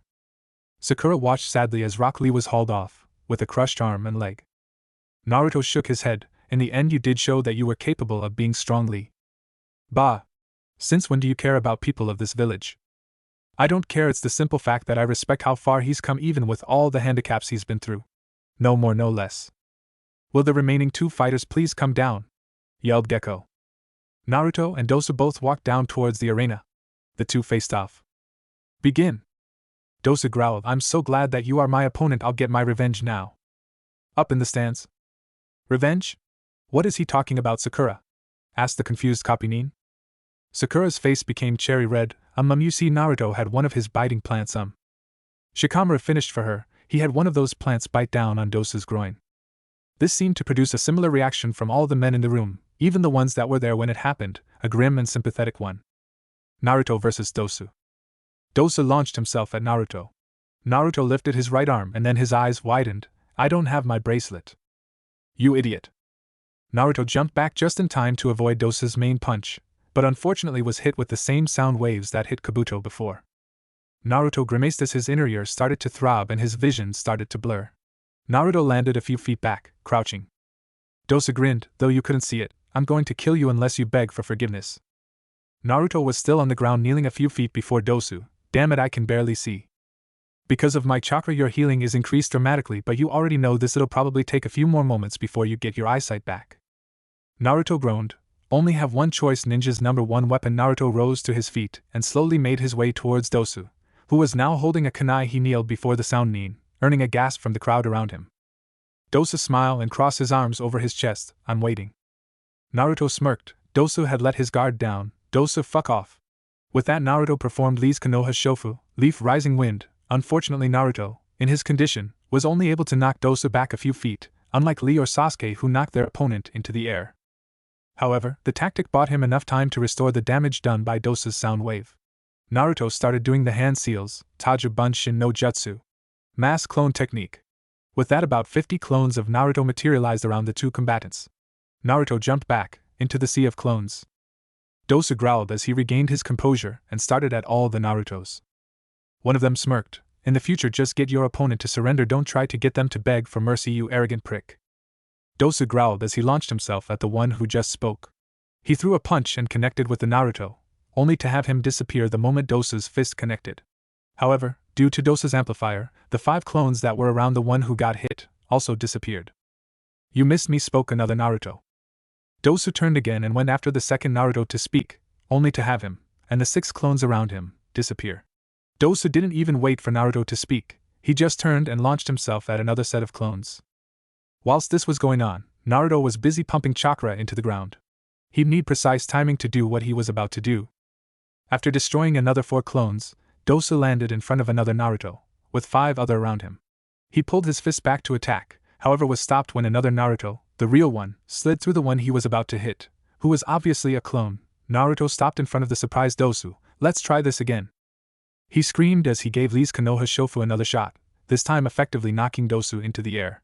At the same time Naruto was doing a set of hand seals that Kakashi and Sakura knew all too well. Mokuton Hijitsu, Tajujukai Koten, would release secret technique, mass birth of dense woodland.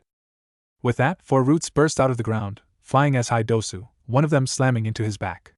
Dosu winced as the root hit him, and he was knocked away from it. He started to move towards the ground when an airborne Naruto suddenly appeared right in front of him. "You!" muttered Naruto as he punched Dosu in the stomach, knocking the wind out of the sounding. Zoo! He threw a strong kick at Dosu, and launched him towards another one of the giant roots. Naruto, who was right next to one of the roots, kicked off, following Dosu's trajectory. Dosu slammed into the root. He opened his eyes just in time to see Naruto hit him with an uppercut. Ma! Dosu was almost sure that his jaw was broken. Naruto twisted above Dosu and delivered another powerful kick, right behind Dosu's shoulders. Ki! The kick launched Dosu straight towards the ground, and to right in the center of the square ring of roots. Naruto kicked off the root he was right next to and flew out of the square ring. Naruto Rindan, Uzumaki Naruto combo. He yelled as he used his chakra to once again manipulate the roots. The 4 roots all turned downwards and flew at great speeds towards the sounding. The 4 roots slammed right into the center of the ring and on Dosu, creating a screen of thick dust upon impact. Up in the stands, Kakashi grimaced at this. His eyes shifted over to the Soundjoun and he growled when he saw that the man wasn't even concerned about his own student, but instead seemed to be staring and smiling at Naruto. Naruto vs. Dosu. Naruto landed, right next to Gekko. Naruto's smile almost disappeared when he noticed something. "You moved, how disappointing." The crowd understood exactly what Naruto meant when the dust cleared. All 4 roots were slammed through the center and Dosu was centimeters away from getting crushed. Dosu was panting as he lifted himself off the ground. Naruto, though he didn't show it, was a bit worried. "That move wasted over half of my chakra." "Hello?" Naruto's grin widened. Dosu, finally having gotten up, was about to run towards the leaf-ning, when suddenly 2 things burst out of the ground behind him. He turned just in time to see 2 purple flowers with razor-sharp teeth, each one latch onto one of his arms. Ahhhhhh. He yelled as the teeth sunk into his arms. Both plants lifted the boy higher into the air, as Dosu's feet were kicking away like crazy. He looked towards Naruto and nearly wet his pants, not because the leaf-ning was still smiling but because of the giant purple plant that was growing behind him. It was similar to the plants that were binding his arms, however its maw was about the size of Dosu himself.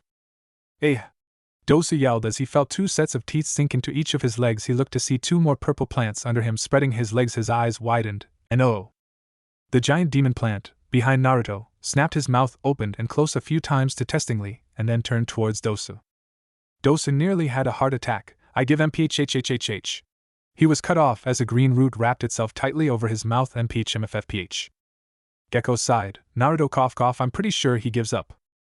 Naruto shrugged. "I didn't hear anything," he muttered. As the plant got closer to Dosu, everyone in the room's sweat dropped at this. Kakashi appeared behind Naruto and put his hand on the boy's shoulder. "That's enough." Naruto sighed and dispelled the plants, dropping Dosu to the ground. Gekko raised his right arm. "The winner is Naruto Uzumaki." Naruto and Kakashi walked back towards the steps. "You're amazing to copy Lee's attack and develop your own on the spot without a Sharingan." Naruto shrugged. "I didn't just develop it on the spot, I've been thinking up the combo for a while. I just wasn't sure how to knock the opponent up in the air until I saw Sasuke, who I guess got it from Lee." When they reached the top of the stands, the Hokage, who was looking paler than usual, spoke. "Now we will decide the combatants for the finals." The screen started to shift. It stopped. The first match at Shikamaru Nara vs Sabaku no Temari. The screen shifted again and stopped. The second match will be Shino Aburame vs Sabaku no Kankuro. The screen shifted again and stopped. The third match will be Niji Hyuga vs Sasuke Uchiha. The screen shifted again and stopped. The fourth match will be Naruto Uzumaki vs Sabaku no Gara, meaning that Saku Abumi already goes to the next match. Naruto's grin widened. "This is going to be fun." Week 1. Naruto stared at Kakashi's back as he walked away. Naruto sighed. He had actually come to Kakashi to ask for extra training. However, Kakashi had given him to the closet pervert, saying that he was ordered to concentrate on Sasuke. Old man better not be trying to screw me over. Naruto turned towards Ebisu and follows the special tutor. Can this guy even help me? He's usually training Konohamaru. Naruto found himself remembering their last encounter together. Flashback. Let me go! Cried a young boy as he held onto a tree stump for his life. Honorable grandson, you must let me train you! Cried an older man as he pulled the young boy by his rather large scarf. Where was Naruto at the moment? Sitting on the tree stump, which Konohamaru was hanging on to, trying to meditate. Keyword being trying. The only thing getting training was Naruto's eyebrow, which was constantly twitching. It was about a week since Naruto had first met Konohamaru and Ebisu, and he dreaded every moment of it. Naruto quickly pulled out a kunai, and hacked off Konohamaru's scarf right at the center, which sent Ebisu flying backwards, and Konohamaru flying over Naruto. Naruto sighed as he finally got the piece that he desired, which didn't last long. Ebisu and Konohamaru both rushed up to Naruto and both yelled, "Ichiwai, what's the big idea?" They paused when Naruto held up his hand. He pointed towards Ebisu. Konohamaru wants to go to the ninja academy at the same time as his friends. It could be important for him to make friends, so let him. It was one of the only times that Naruto ever dropped his smile, which terrified Ebisu beyond, and Naruto pointed to Konohamaru. Ebisu is a top elite. You keep going on about how you want to be Hokage, though there is no shortcut. Being a successful ninja will be easier if you learn a few tricks early on. Ebisu is willing to train you. Something that you will rarely find, so let him. Ebisu was wrong. The smile that Naruto had just put on was even more terrifying, and Konohamaru nearly wet his pants. Naruto started doing hand seals. Now, if you two don't mind, get the hell out. A demon plant burst out of the ground behind Naruto and went after the two annoying Nins. Said Nins went wide-eyed before running away. End flashback. Naruto and Ebisu stopped at the hot springs. I heard you asking Kakashi to help you train your chakra control, so I think we'll start there. Ebisu stared at Naruto to gauge a reaction. His smile said that he was either happy, or he had homicidal thoughts. This exercise is called the water walking exercise. It's similar to the tree climbing exercise but a bit harder. The tree climbing exercise was done on a solid surface. The water walking exercise will be done over water, which constantly changes. You'll need to constantly change your chakra output to stay afloat. Though Naruto didn't show it, he was amazed. While I never thought someone other than Kakashi and Yamato would try to teach me something useful. Hey! What about me? What about you? Naruto suppressed a laugh as the Kyuubi growled. Ebisu started walking over to the hot spring. He stepped over onto the hot spring, but didn't fall in, to Naruto's surprise. Now it's your turn. Hokage Tower. Sakura walked out of the Hokage's office. They had been talking about Naruto's situation. Sakura now felt sorry for the blonde shinobi, though she was terrified of the prospect of him being the container of the Kyuubi no Kitsune. Finally, she was ordered not to reveal her knowledge, or even the fact that she had that knowledge, to anyone. She found herself thinking more and more about her teammate. I don't know what to make of Naruto. I have to think about this more. Hot springs. Splash. Naruto fell into the hot water once again. You're doing better, Naruto, but you still need to improve. Try again. Teeheehee, the perverted giggle cut Ebisu off. Ebisu turned towards the noise that, and his eyes suddenly widened at what he saw. What he saw was a white-haired man peeking into the woman's bath. You fiend! Seize that at once. The white-haired man turned and shushed Ebisu before turning back around to what he was doing. How dare! Ebisu was cut off when an explosion of smoke surrounded the man, and a giant tongue came out of the smoke, slapping Ebisu right in the face, knocking the man out. When the smoke cleared, the white-haired man was standing on top of a giant frog, which disappeared in another puff of smoke a moment later. The white-haired man went back to what he was doing. Naruto seethed inside, though he didn't show it. Now who the hell is going to train me? Damn pervert. Naruto thought for a moment, and easily came up with a plan. He quickly grabbed a piece of paper and jotted down a note, before doing a familiar set of hand seals. Jiraiya. This will be my greatest issue yet. Jiraiya paused when he sensed something. He quickly turned to see a large root slowly coming out of the ground. It continued to grow until it was about 2 feet taller than Jiraiya, and about as wide a large tree. Wow, you don't see that every day, muttered the pervert. Eh. Jiraiya quickly turned back when he heard a squeal of delight. In the hot springs. A group of women, including Anko and Kurenai, were currently sitting in the hot springs enjoying themselves until they saw it. A small root came out of the ground, right outside the water. Weird thing was that it seemed to be holding a dirty piece of paper. Anko went over to it, as did the other girls, and snatched it. Dear ladies, I regret to inform you that there is a white-haired pervert peeking in at you. I would do something about that if I were you. Love, Naruto. Anko growled as she crumbled the paper. Must be Jiraiya, she muttered and smirked. It wasn't the first time they dealt with the pervert, and it probably wouldn't be the last. Alright, ladies, you know what to do. Everyone nodded, and one of the girls that was not a shinobi quickly squealed, as the kunoichi disappeared. Jiraiya. Jiraiya got a perverted smile on his face. The girls, not noticing that some were missing, were currently splashing each other and giggling. Suddenly he felt a large wave of killer intent. He looked up to see 10 kunoichi, all clad in bath towels, all glaring at him. Jiraiya smiled and quickly turned and ran right into the branch shit. I forgot that was there. The kunoichi leapt on the pervert and started pounding him. From the corner of his eye Jiraiya could see a blonde boy smiling and hold up a sign reading, "Revenge is a bitch, ain't it?" The blonde boy turned and left.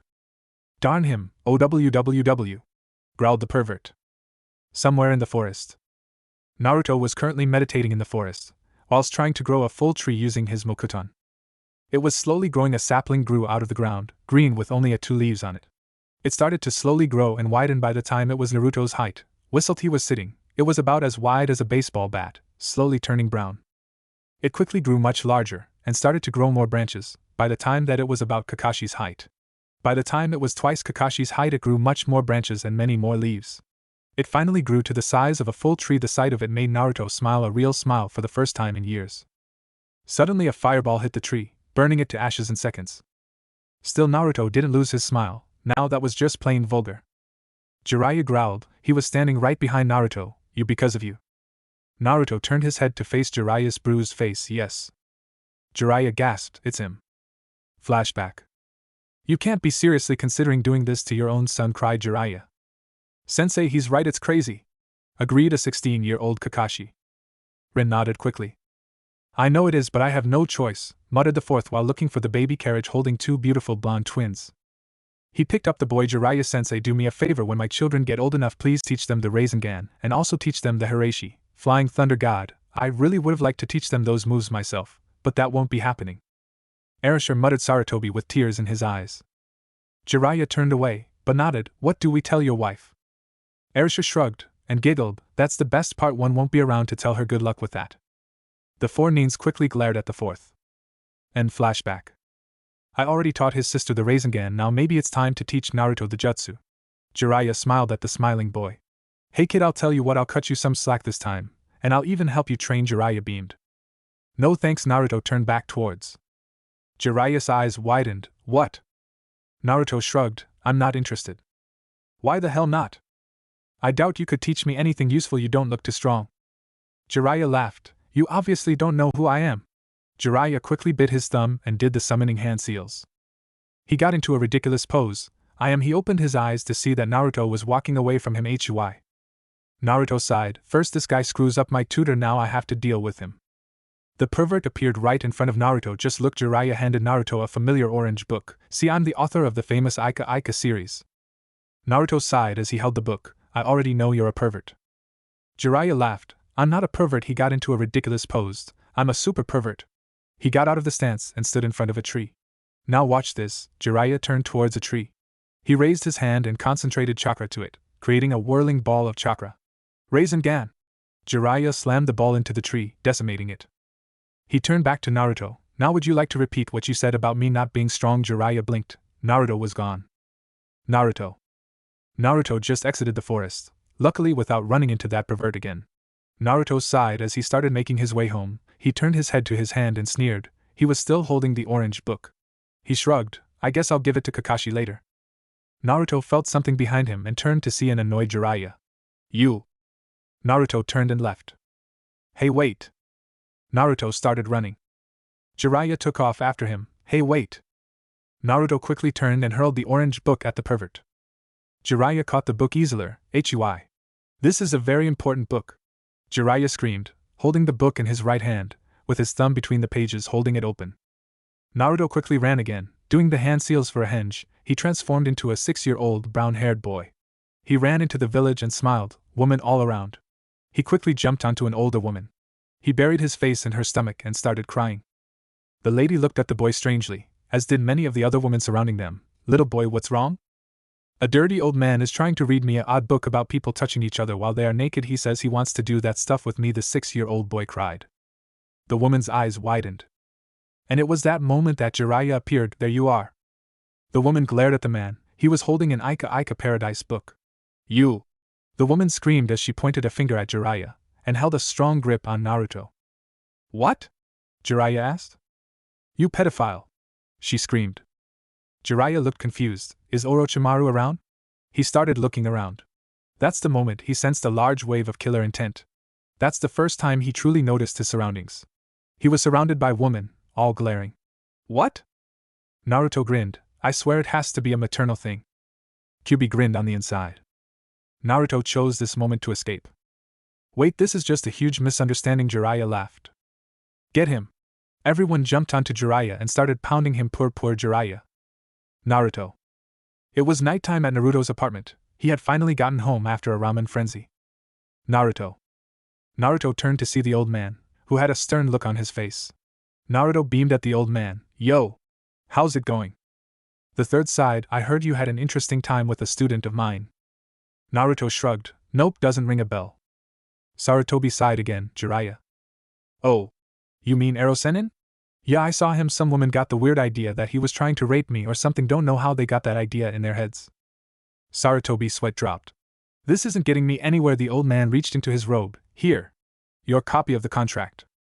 Naruto took the piece of paper and started reading it. In short, it says the moment you reach the status of chunin, you will receive the right to leave the village. Whenever you want, this right cannot be revoked. Unless you do something like interfere with a mission or something, then the Hokage can revoke the right, but you shouldn't have a problem like that, the old man explained. Hopefully by this time you'll be skilled enough to avoid this Akatsuki group. Jiraiya was worried about Prey the Third. Naruto nodded. You should know Sakura knows about your tenant. Naruto nodded again. Yeah, I know. Sarutobi nodded. Also, one more thing you should know, representatives of the Hate clan will be coming to Konoha for the chunin exams. I've been told that your friend Rei will be among their ranks. Naruto's eyes widened. Really? Sarutobi nodded. Naruto sighed and turned to walk into his apartment. Sasuke. Kakashi and Sasuke were both away from the village. Okay, Sasuke, take this. Kakashi gave Sasuke a piece of paper. I had intended to give this to you together with Naruto and Sakura, but this is necessary. Now you need a method to fight off the Hyuga, and this may be the only way. How? Just concentrate your chakra into it. Sasuke concentrated his chakra into it. It started to burn. Kakashi's visible eye turned into an upside-down crescent moon. Obviously you have affinity for fire. Kakashi paused to look at the piece of paper. Is it crinkling as well? Maybe I should teach him to help him learn that toned-down version of the Raikiri that I've been developing instead. Now the fire is more visible. Better stick with that for now. Yeah, you have an affinity for fire, which really isn't a surprise. All the Uchiha have an affinity for fire jutsus. Kakashi nodded. That's not true. Some who have taken this exercise have had different results. It all depends on the person, Sasuke, not just the clan. Sasuke growled. What is the point to all of this? Kakashi smiled. The point is that I'm going to try to help you unlock a hidden power so you can create a personalized move just for yourself, much like I developed my Raikiri. Sasuke raised an eyebrow. You're going to teach me to create a move as strong as the Raikiri? Kakashi chuckled. No, that would take years of practice. I'm going to help you get started. I'm hoping that by the end of the month that you will have a good grasp on the subject. I'm also hoping that by the end of this month that you'll be able to develop something new, even if it's weak at first. I'm hoping that since you've already had practice with fire jutsu that this will be a lot faster. Sasuke nodded, though inside he was confused. Shouldn't I work on learning many strong moves now? As if reading his mind. No? HN. Naruto. Why did you call me out here, Naruto? Asked the younger silver-hair girl. I needed to tell you something, Rei. I'm a demon. What? I'm the vessel for the Kyuubi no Kitsune. The silver-haired girl's eyes widened at the prospect. Naruto quickly woke up, panting. He sighed and got ready. After a few moments, he quickly opened the door and came face to face with Sakura. Naruto. Sakura, Naruto muttered as he was about to walk past her. Naruto-kun, Sakura-chan. The two ninjas turned to look at Haku as she walked out her door. Forgive me for not being able to stay longer, but I'm currently late, muttered Haku as she ran off. Sakura smiled. I see she's adjusted well. Naruto sighed. You know, sometimes I get the feeling that she wants to kill me. Why am I sharing this with her? Sakura turned to look at him oddly, but then nodded. Well, I can understand how you would feel like that. You did stop her from saving her father figure. Wait, what? You saved her from getting killed by Gato. Naruto would have slapped the fox if he could. Idiot, what fight were you watching? Flashback, Kyuubi style. Naruto looked around. He was back on the Great Naruto Bridge. He turned to one side to see a man with red hair, with 9 long tails, and a black robe, making out with 3 young women. Sakura and Sasuke, though almost invisible in the mist, were in the dome of demonic mirrors. Haku was under Naruto's foot. And Kakashi? was wearing nothing but his face mask and a pink thong, singing, "My milkshake brings all the boys to the yard." Zabuza rushed at Gato and his henchmen, taking spears and swords before killing the crime lord. However, the attack quickly killed Zabuza. Naruto took his foot off of Haku, who screamed, "Oh, Zabuza-sama." Haku quickly got up and rushed over to the red-haired man, jumped on him and stuck her tongue down his throat. Sakura walked out of the demonic ice mirrors, hair and clothes dissolved. With a smile on her face, he turned back to see that the mist had cleared to reveal a naked Sasuke rocking himself back and forth. End flashback. And that's what happened. Naruto's eyes were at their widest. "I need a smoke." Naruto turned and walked back into his apartment. Sakura's eyes widened. "Since when do you smoke?" "I don't, I just really need one." Sakura looked at him oddly before walking in after him. "Are you okay?" "It's kind of hard to gauge that." Naruto laughed. Sakura flinched at that comment. "Want to talk?" "If you're going to talk about me being the container, forget it." Naruto. "I prefer not to talk about it, Sakura, no matter if you mean well or not." Sakura sighed. "Well, if you ever need a friend, remember you have one for life," she said with a smile before walking out the door. Naruto nodded. "Thank you." "Week 2. Naruto sighed, as he walked out the door and right into Yamato. "Hey Yamato." "Naruto, I wanted to teach you something. I have my own training to get to." Yamato sighed. "I knew this wouldn't be easy," he thought as he extended his arm. Hayashi Shishuku. Vines flew out of Yamato's sleeve and grabbed a hold of Naruto's jacket collar, holding him up in the air. Naruto growled, "I can't believe you stole my move." "Life sucks, get over it," Yamato muttered as he walked off. Forest. Yamato, with the still suspended Naruto, entered the forest. "Okay, let's get to the point. We know that you have been having some contact with the Kyuubi." Naruto stared at him. "We?" "The Hokage, Kakashi, and myself?" Naruto sighed. "How did you figure it out?" Yamato smiled. "I've tried copying your other moves. I couldn't. The only way that would be possible is if you had another type of chakra that I didn't have access to, in your case Kyuubi's demonic chakra." Naruto sighed again. "And?" "We don't really care. The fourth said that you would gain access to some of the demon's power, but he said that the demon would never be free, so we're not too worried." Naruto nodded. "However, I'll feel better if you learn this trick. It works on people just like you." "A new jutsu?" Yamato nodded. "Hokage Shiki Jijuin Jutsu, Kakuan Knit and Sway Shu, Hokage style 60-year-old technique, enclosed hermitage return to society. It's meant to suppress the power of a biju." Naruto nodded. Sasuke. Sasuke started concentrating his chakra around him again. Kakashi continued to watch the Uchiha. "Keep working at it, Sasuke. Heat up the air around you." Sasuke continued to concentrate his chakra for a few moments, before pausing for a new moments. Before pausing, he dropped to the ground panting. Kakashi sighed. "That'll be enough for now, Sasuke. Let's work on your speed and strength again." Sasuke nodded. Outside of Konoha. A group of people continued walking in the direction of Konoha. Among their ranks was a silver-haired girl with crimson eyes. "I wonder if I'll see Naruto while I'm in Konoha." Flashback. "I'm the vessel for the Kyuubi no Kitsune."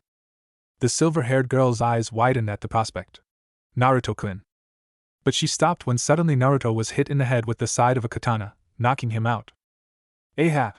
A man screamed, attempted to cleave the girl in half. The girl quickly pulled her sword, just in time to block the other attack. The man's attack knocked the blade out of the girl's hands. The man raised his blade quickly, getting ready to kill the small girl, but was quickly beheaded. A man appeared behind the beheaded man, scooped the younger girl in his arms before running off. "Wait. Naruto!" End flashback. The memory of her last encounter with Naruto still brought tears to her eyes. "I hope I can see him again." Naruto. A few days later, Naruto was taking a break from his training. He was just laying on the grass. Suddenly he felt something near him. It was Niji Hyuga. Niji sighed and turned around.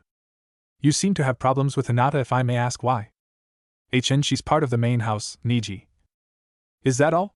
Naruto. "Do I need another reason, Niji? Is there something wrong with the main house?" Naruto.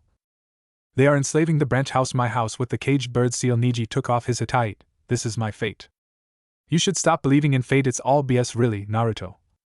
Niji growled, "What do you know?" "I know enough. Fate, the chains that bind all of us, is nothing but a load of crap. In the end, fate can be changed. My fate is to be everyone's scapegoat. That's something that I won't ever be again."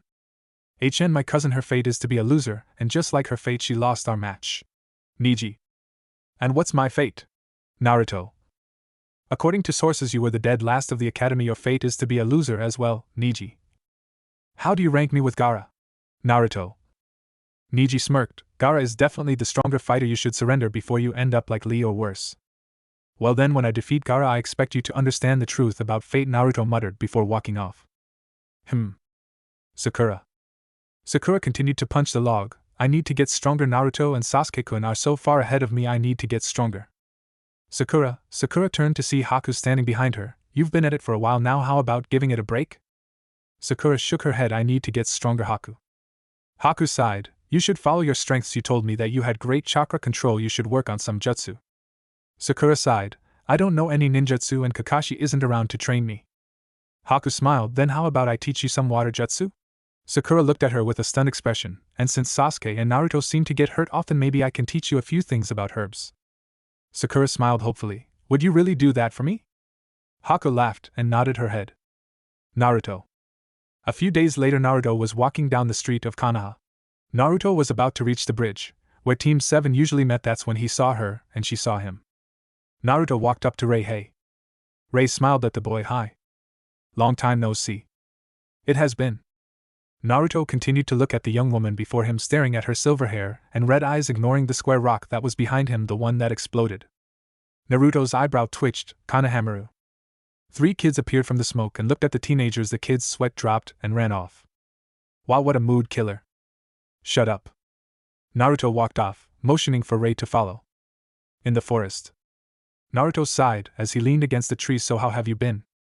Fine, Naruto. I wanted to apologize. The young girl sighed. I kind of disappeared without telling you, and I know you were kind of forced to move by your clan. Your clan moved to Fawn Country, didn't they? Rei looked at him in surprise.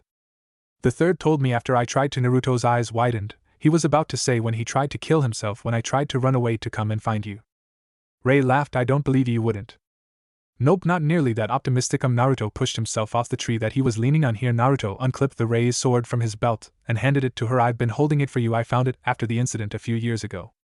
Rei grabbed the sword and held it close to her. Naruto, thank you. I was so sad when I thought I lost it. It was my grandmother's sword. She gave it to me and told me to give it to the man I was to marry. Rei laughed. If you had kept it, the two of us would have had to become engaged. Her voice became seductive. Would you have liked that, Naruto-kun? He shrugged. Nope. Rei's sweat dropped. Jerk. Naruto's smile turned into a cocky smirk. So did you ever learn how to use it? Naruto shook his head. You never found someone to teach you how? Gosh, I hope you haven't been swinging it around like an idiot. This time it was Naruto's turn to sweat drop, not completely because of the comment, but because the laughing in his head. I didn't use it. Oh, Rei looked down. Naruto, the last time we spoke you told me a secret of yours. I was wondering if you would like to talk about it. Naruto was caught off guard by this, though Sakura had made the same proposal. Naruto found it easier to speak with her, sure, and so for the first time in years the two old friends spoke. Week 3. Naruto waited in the training field. He had already finished practicing the jutsu Yamato had given him. The jutsu required a lot of hand seals, much like the Mokuton, Shichuka no Jutsu. However, neither technique required a ridiculous amount of chakra, Naruto's supply being just big enough to use either jutsu once. Naruto sighed as he continued to wait. She's late. Today Naruto was going to train with Rei. She would be teaching him some basic sword techniques. Naruto turned. When he heard footsteps, he saw Rei, in dark blue robes, walking towards him wearing her wakizashi on her belt. She walked to Naruto. Where's your sword? Naruto held up a bamboo flower, as he did a few seals. The bamboo transformed itself into a large, katana-like, edgeless sword. Rei's eyes widened for a moment. Interesting move. She raised her sword. Are you ready? Naruto nodded. Sasuke. Sasuke continued to concentrate his chakra around him. This time, however, the area around him slightly lit on fire, small flames dancing around him. Sasuke finally stopped. The flames died. Good job, Sasuke. Now let's see how we can work with that. Jiraiya. I have got to be the biggest idiot alive, Jiraiya muttered as he held up the file. I can't believe I never knew this Erasure was actually a descendant of the first Hokage. How could I have not known that? Jiraiya rubbed his head. Unlike most descendants, Naruto seems to have developed the Mokuton technique. I wonder if his sister can use them as well. Naruto. Naruto's sword once again flew out of his hands. So how am I doing? Do you know how to whistle? Rei. Naruto nodded. Well, if you're ever fighting in a battle, just whistle and someone will probably come help you. Naruto's sweat dropped once again. There was laughing in his head. Is that so? Wanna fight me with taijutsu? Naruto smirked. Wait a few months and I'll be happy to. Naruto looked at her with confusion. I'm joining Konoha's ninja rank, as is most of the Hate clan. Naruto smiled. That's nice to hear. Hours later. Naruto was walking down the street, once again ignoring the looks he was receiving with a happy smile that infuriates everyone who sees it. Jiraiya appeared in front of him. Yo. Yo Ero Senin. You get castrated yet? Jiraiya's eye twitched. You're not going to let me teach you a technique, are you? Nope. Not even if I told you the fourth was the maker? Jiraiya. The fourth? Well, that changes everything now. I know I don't want to learn your technique. Naruto laughed as he walked off. Jiraiya sighed. How am I supposed to keep the last request of a dying man? It's all this village's fault. In another part of town, Gecko Hate was walking down the street, when suddenly he heard someone behind call him Gecko-san. Ray ran up to Gecko and gave him a hug. It's nice to see you again. I haven't seen you in a long time. It's nice to see you too, Rayheim. Ray smiled. Hey, can you help me with something? It's really dark out, and I'm trying to find this place. Do you think you could help me out? Gecko nodded, as both members of the Hate clan walked off unknown to both warriors of Leaf. Down the same path that Gecko was walking was Baki and Kabuto discussing their plans of attack. Week 4. Sasuke. Ryusei Samashu, Meteor Smash. Sasuke slammed the burning ball into the tree. The ball exploded, sending a wave of flames forward, away from Sasuke. Good job, Sasuke, you've advanced further than I could have hoped. Sasuke smirked. He still had a week to work on his attack. He would make great use of that time. Naruto. Naruto continued to meditate as 3 trees continued to grow around him. He smirked. The process had become easier, much easier. Naruto had learned Yamato's technique, though he couldn't test it. Naruto's training with Ray had gone well, but he still had much to learn before he would hold an actual sword in combat, so he opted to fight using his regular style. The Mokuton had become easier to use, through the water walking technique, though like all his other moves he still needed more practice. Sasuke. The chunin exams. Naruto.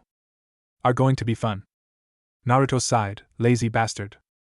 Shikamaru had just practically handed the sand girl the match, though he did put up a good fight, and captured her in his shadow bind. He just gave up, claiming that he didn't have enough chakra to continue through with the match. Gecko Hate raised his right arm. The winner of the match is Sabaku and no Temari. The crowd roared with cheers. Naruto was currently sitting in the crowd, between Sakura and Haku. Chuji was to Haku's left, after Chuji was Shino, Kiba, and Hinata. To Sakura's right was Ino. Ino was currently screaming out unkind things about Shikamaru. The lazy ninja walked back up to take his seat right next to Ino. She bonked him on the head. Idiot. How could you possibly lose to her? Shikamaru muttered, troublesome. Naruto sighed and looked around. The Hokage, as did the Kazekage, had his own private seat near the top of the arena. Ray, her grandfather, and the other representatives of the Hate clan were sitting near the top. The next match will be Shino Aburame vs Sabaku no Kankuro. Shino got up and walked down the steps to the arena, as did Kankuro. They both faced each other. This guy is pretty tough. I should save my chakra. It'll be best if I was at full power when the real fighting starts, thought Kankuro. Gecko was about to start the match, when Kankuro raised his hand. I give up. The crowd was stunned, but then started booing and hissing Kankuro. Gecko, through his illness, tried to yell over the crowd, the winner is Shino Aburame. Though he won the match, Shino was upset, though he didn't show it. He wanted to fight so he could show the judges the full extent of his abilities. Both genins walked back up the stairs. Hokage seat. Yamato leaned over to speak with the Hokage. So what if we allow Shino to fight Saku instead? The third nodded. I was thinking the same thing, but we'll wait for now. We'll go on with the rest of the matches. The next one should be Sasuke vs Neji, correct? The ANBU nodded. Yes, sir. Are they here yet? Yamato shook his head. They're both late, sir. The third grimaced. Kakashi's bad habits better not have rubbed off on Sasuke. Then perhaps we should let Shino fight. After all, the old man paused when he noticed that Gecko was announcing the next match. Arena. The next match will be Sasuke Uchiha vs Neji Hyuga. The crowd roared at the prospect of getting to see a fight between the two greatest clans of Konoha. Neji Hyuga walked into the arena slowly. The crowd waited patiently for Sasuke. Hokage seat. The old man grimaced. Usually Sasuke would be disqualified, but by the look of the crowd perhaps I can cut him some slack. We're going to allow Sasuke some extra time, informed Gecko. The Hokage was cut off by the display in the arena. Arena. Both Kakashi and Sasuke appeared in a swirl of leaves, making the crowd cheer. Gecko sighed. Kakashi, get out of the arena. Kakashi took this time to notice where he actually was. Whoops, sorry. With that he poofed away in smoke, reappearing right next to Kurenai, Asuma, and Guy, who were sitting higher up in the stands by themselves. Gecko turned towards Sasuke. Are you ready? Sasuke nodded. He was wearing a black shirt, with the Uchiha symbol on the back, and matching pants. Neji had on his normal outfit. The two nins stared each other down. Fight. Byakugan. Sharingan. Neji activated his blood limit, creating veins around his eyes, and slightly showing his pupils. This is one of the only opponents who fate also smiles upon, but I will win. Sasuke activated his blood limit as well, his 2-I bloodline showing. I can't let myself get hit by his Jukin. Neji got into his Jukin stance. Sasuke got into his clan's standard fighting style. Sasuke was the first to make a move. He placed his hands into the ram's seal and started flaring his chakra into a point in front of him. Neji's eyes widened. Why is he concentrating all of his chakra into a single point? Wait, the area around that point is heating up. Sasuke continued concentrating his chakra. Sasuke's eyes widened for a moment. Now! The point in front of Sasuke exploded in a blaze. Sasuke then started flaring his chakra. Ropes of flames started circling his arms, legs, and torso. Sasuke chose this moment to rush Neji. Sasuke sent his fist at Neji's head, twirling some fire around it at the same time. Neji quickly sidestepped Sasuke's fist, though some of the fire slightly singed his hair. Neji quickly jabbed at Sasuke's chest, hoping to knock him out quickly. With his Sharingan, Sasuke saw it coming and easily dodged it, at the same time using his momentum to maneuver his body into a cartwheel, and grinding himself into a handstand. He then quickly set his leg at Neji's head, surrounding it in rings of fire at the same time as well.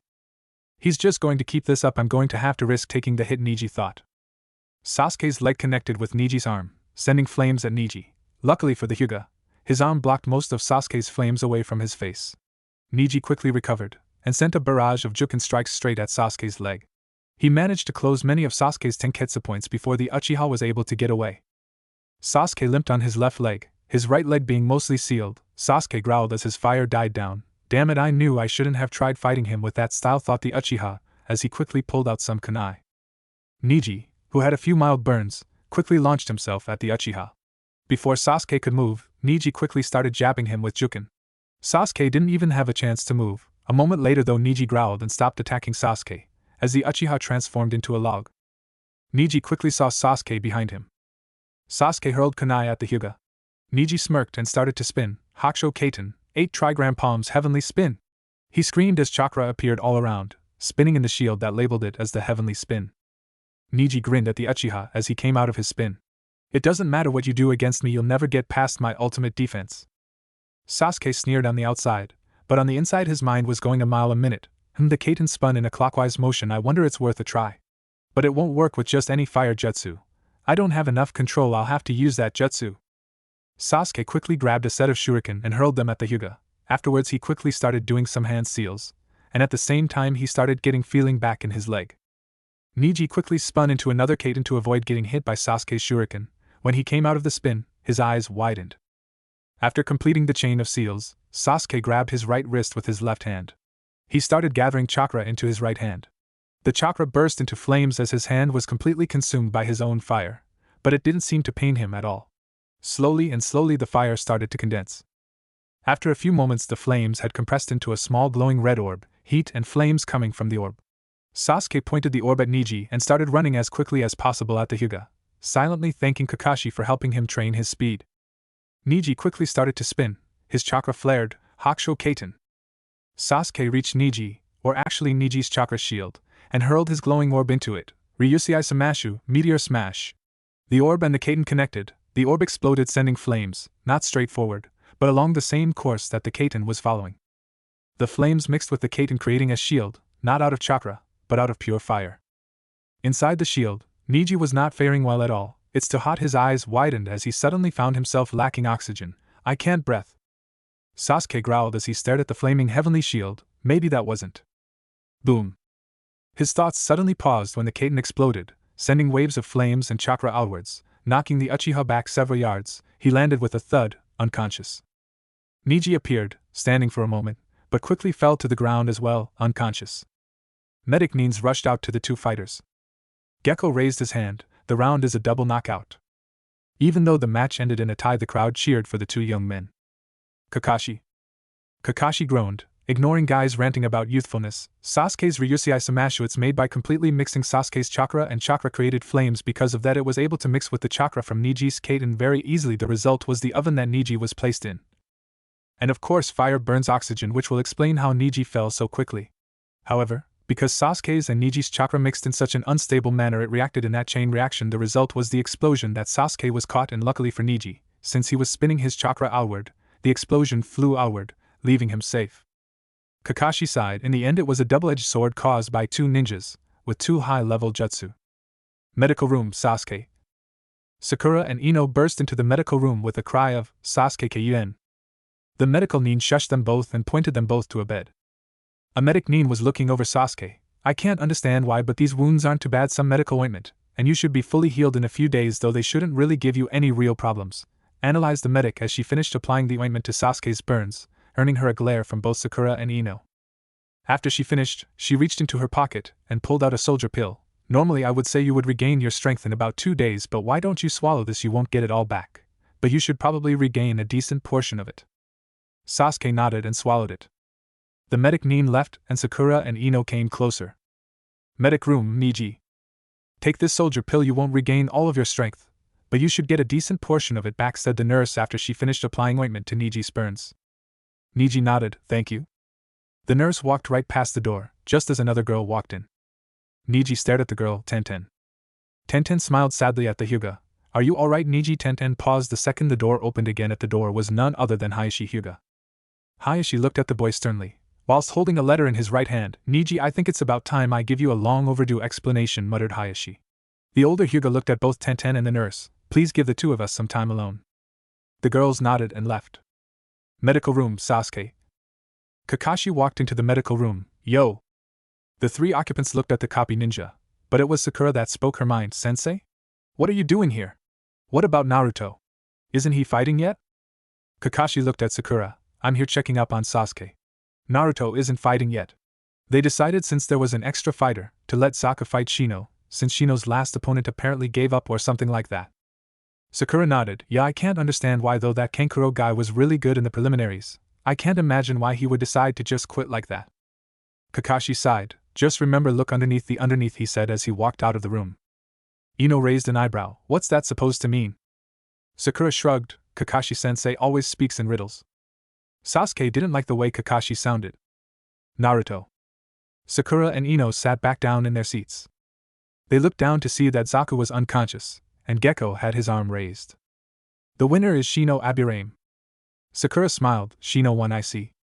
Yeah. He totally owned that sound, punk. He managed to clog those holes in his hands with his bugs. Zaku's arms practically bursted with chakra, laughed Kiba. The next fight will be Sabaka no Gara vs Naruto Uzumaki. Naruto sighed and got up. Arena. Naruto walked down into the arena. Gara teleported in the arena using his sand. Both fighters faced off. Something still creeps me out about this kid. He reminds me of this mentally unstable blonde kid I know. Naruto's right eye twitched. You wouldn't be talking about me, would you? Oh. Yeah, awkward. Just keep your mouth shut. Fight. Yelled Gekko hate as he jumped out of the arena. Naruto's eye twitched again. Doesn't he usually wait against one of the walls? Gara quickly sent some of his sand out at Naruto. Naruto did a back flip and threw some shuriken at Gara. However, Gara's sand quickly blocked the projectiles though. Naruto started off with some hand seals Mokuton Hijitsu, Jukai Koten. A giant root burst out of the ground in front of Naruto, and headed straight for Gara. Gara's sand reacted quickly and stopped the root. Gara's eyes widened when he saw the root was mere centimeters from his face. Naruto smiled. I may not be as fast as Lee, but those roots can pack a punch. Naruto quickly started on another set of hand seals. Mokuton Hijitsu, Jukai Koten. Another root burst out of the ground, but before it started moving towards Gara, Naruto quickly threw a kunai at the tip, stabbing the sharp weapon against the root, and once again the root burst forward straight at Gara. Once again Gara's stand quickly stopped the root from getting any closer to him, but his eyes widened when he took a closer look at the kunai. It had an explosive note attached. Boom! The note exploded, sending Gara flying backwards. Luckily for him, his sand once again protected him from taking damage, but not from getting pushed back against the wall. Naruto appeared a few meters in front of Gara and threw more kunai, with explosive tags, at the red-headed boy. Gara quickly created a sphere of sand around him, just as the kunai stabbed into it. Boom! The kunai exploded once again, however this time Gara's sand held up, not letting the explosions shake the sand nin, though the explosions left visible craters in the sand shield. Naruto continued to grin, but his eyes widened when he felt something grab onto his right ankle and left arm. He looked down to see said limbs were grabbed by sand. Naruto's eyes widened again. The first explosion, it must have spread the sand across the arena's grass so I couldn't see it. Sabaka Q, Gara muttered as he lowered his sand shield. He started to raise his right hand. More sand quickly rose up and some of it quickly wrapped around his waist. Naruto quickly sent his right hand towards Gara. He concentrated a large amount of his chakra into the bracelet, making it glow green. Hiyashi Shishuku. 6 large vines exploded out of Naruto's bracelet and attacked Gara. Gara's sand went on the offense and came up. Unexpectedly, the vines burst through Gara's sand. Though the sand managed to divert most of the vines into planting themselves against the wall, one of the vines wrapped itself tightly around Gara's neck, the thorns piercing Sunan no Yoroi, armor of sand, his last line of defense. Gara's eyes widened when he felt multiple large thorns press against the skin of his neck. The two fighters faced each other off once again. Hokage seats. Sarutobi's eyes were at their widest. It's a draw if Gara crushes Naruto with his sand. Naruto will skewer Gara's neck with thorns and neither has the ability to use the replacement jutsu at the moment. Sarutobi sighed. I didn't think anyone would ever beat that child, but it seems Naruto has forced him into a stalemate. Gekko. Cough. The sickly ninja coughed. He quickly looked around. The crowd was at the edge of their seats. He could clearly see it in all their eyes. Gekko continued to watch both fighters. Neither seemed to give the other any edge, though he would never admit it. Both fighters were starting to creep him out. Naruto with his endless smile and Gara with an impassive face. Gekko looked at his watch. It's been 15 minutes since the two stopped fighting. Can't keep it up forever. Gekko walked up to the two fighters. I declare the match a draw, as neither combatant can make a move without killing the other. Gekko sighed as he heard both fighters growl. Though they didn't show any irritation in their faces, they both dropped their attacks. Surprisingly, the crowd started to cheer for both combatants. Hokage seats. The third side. The first round is over and only 2 combatants remain. Very unusual.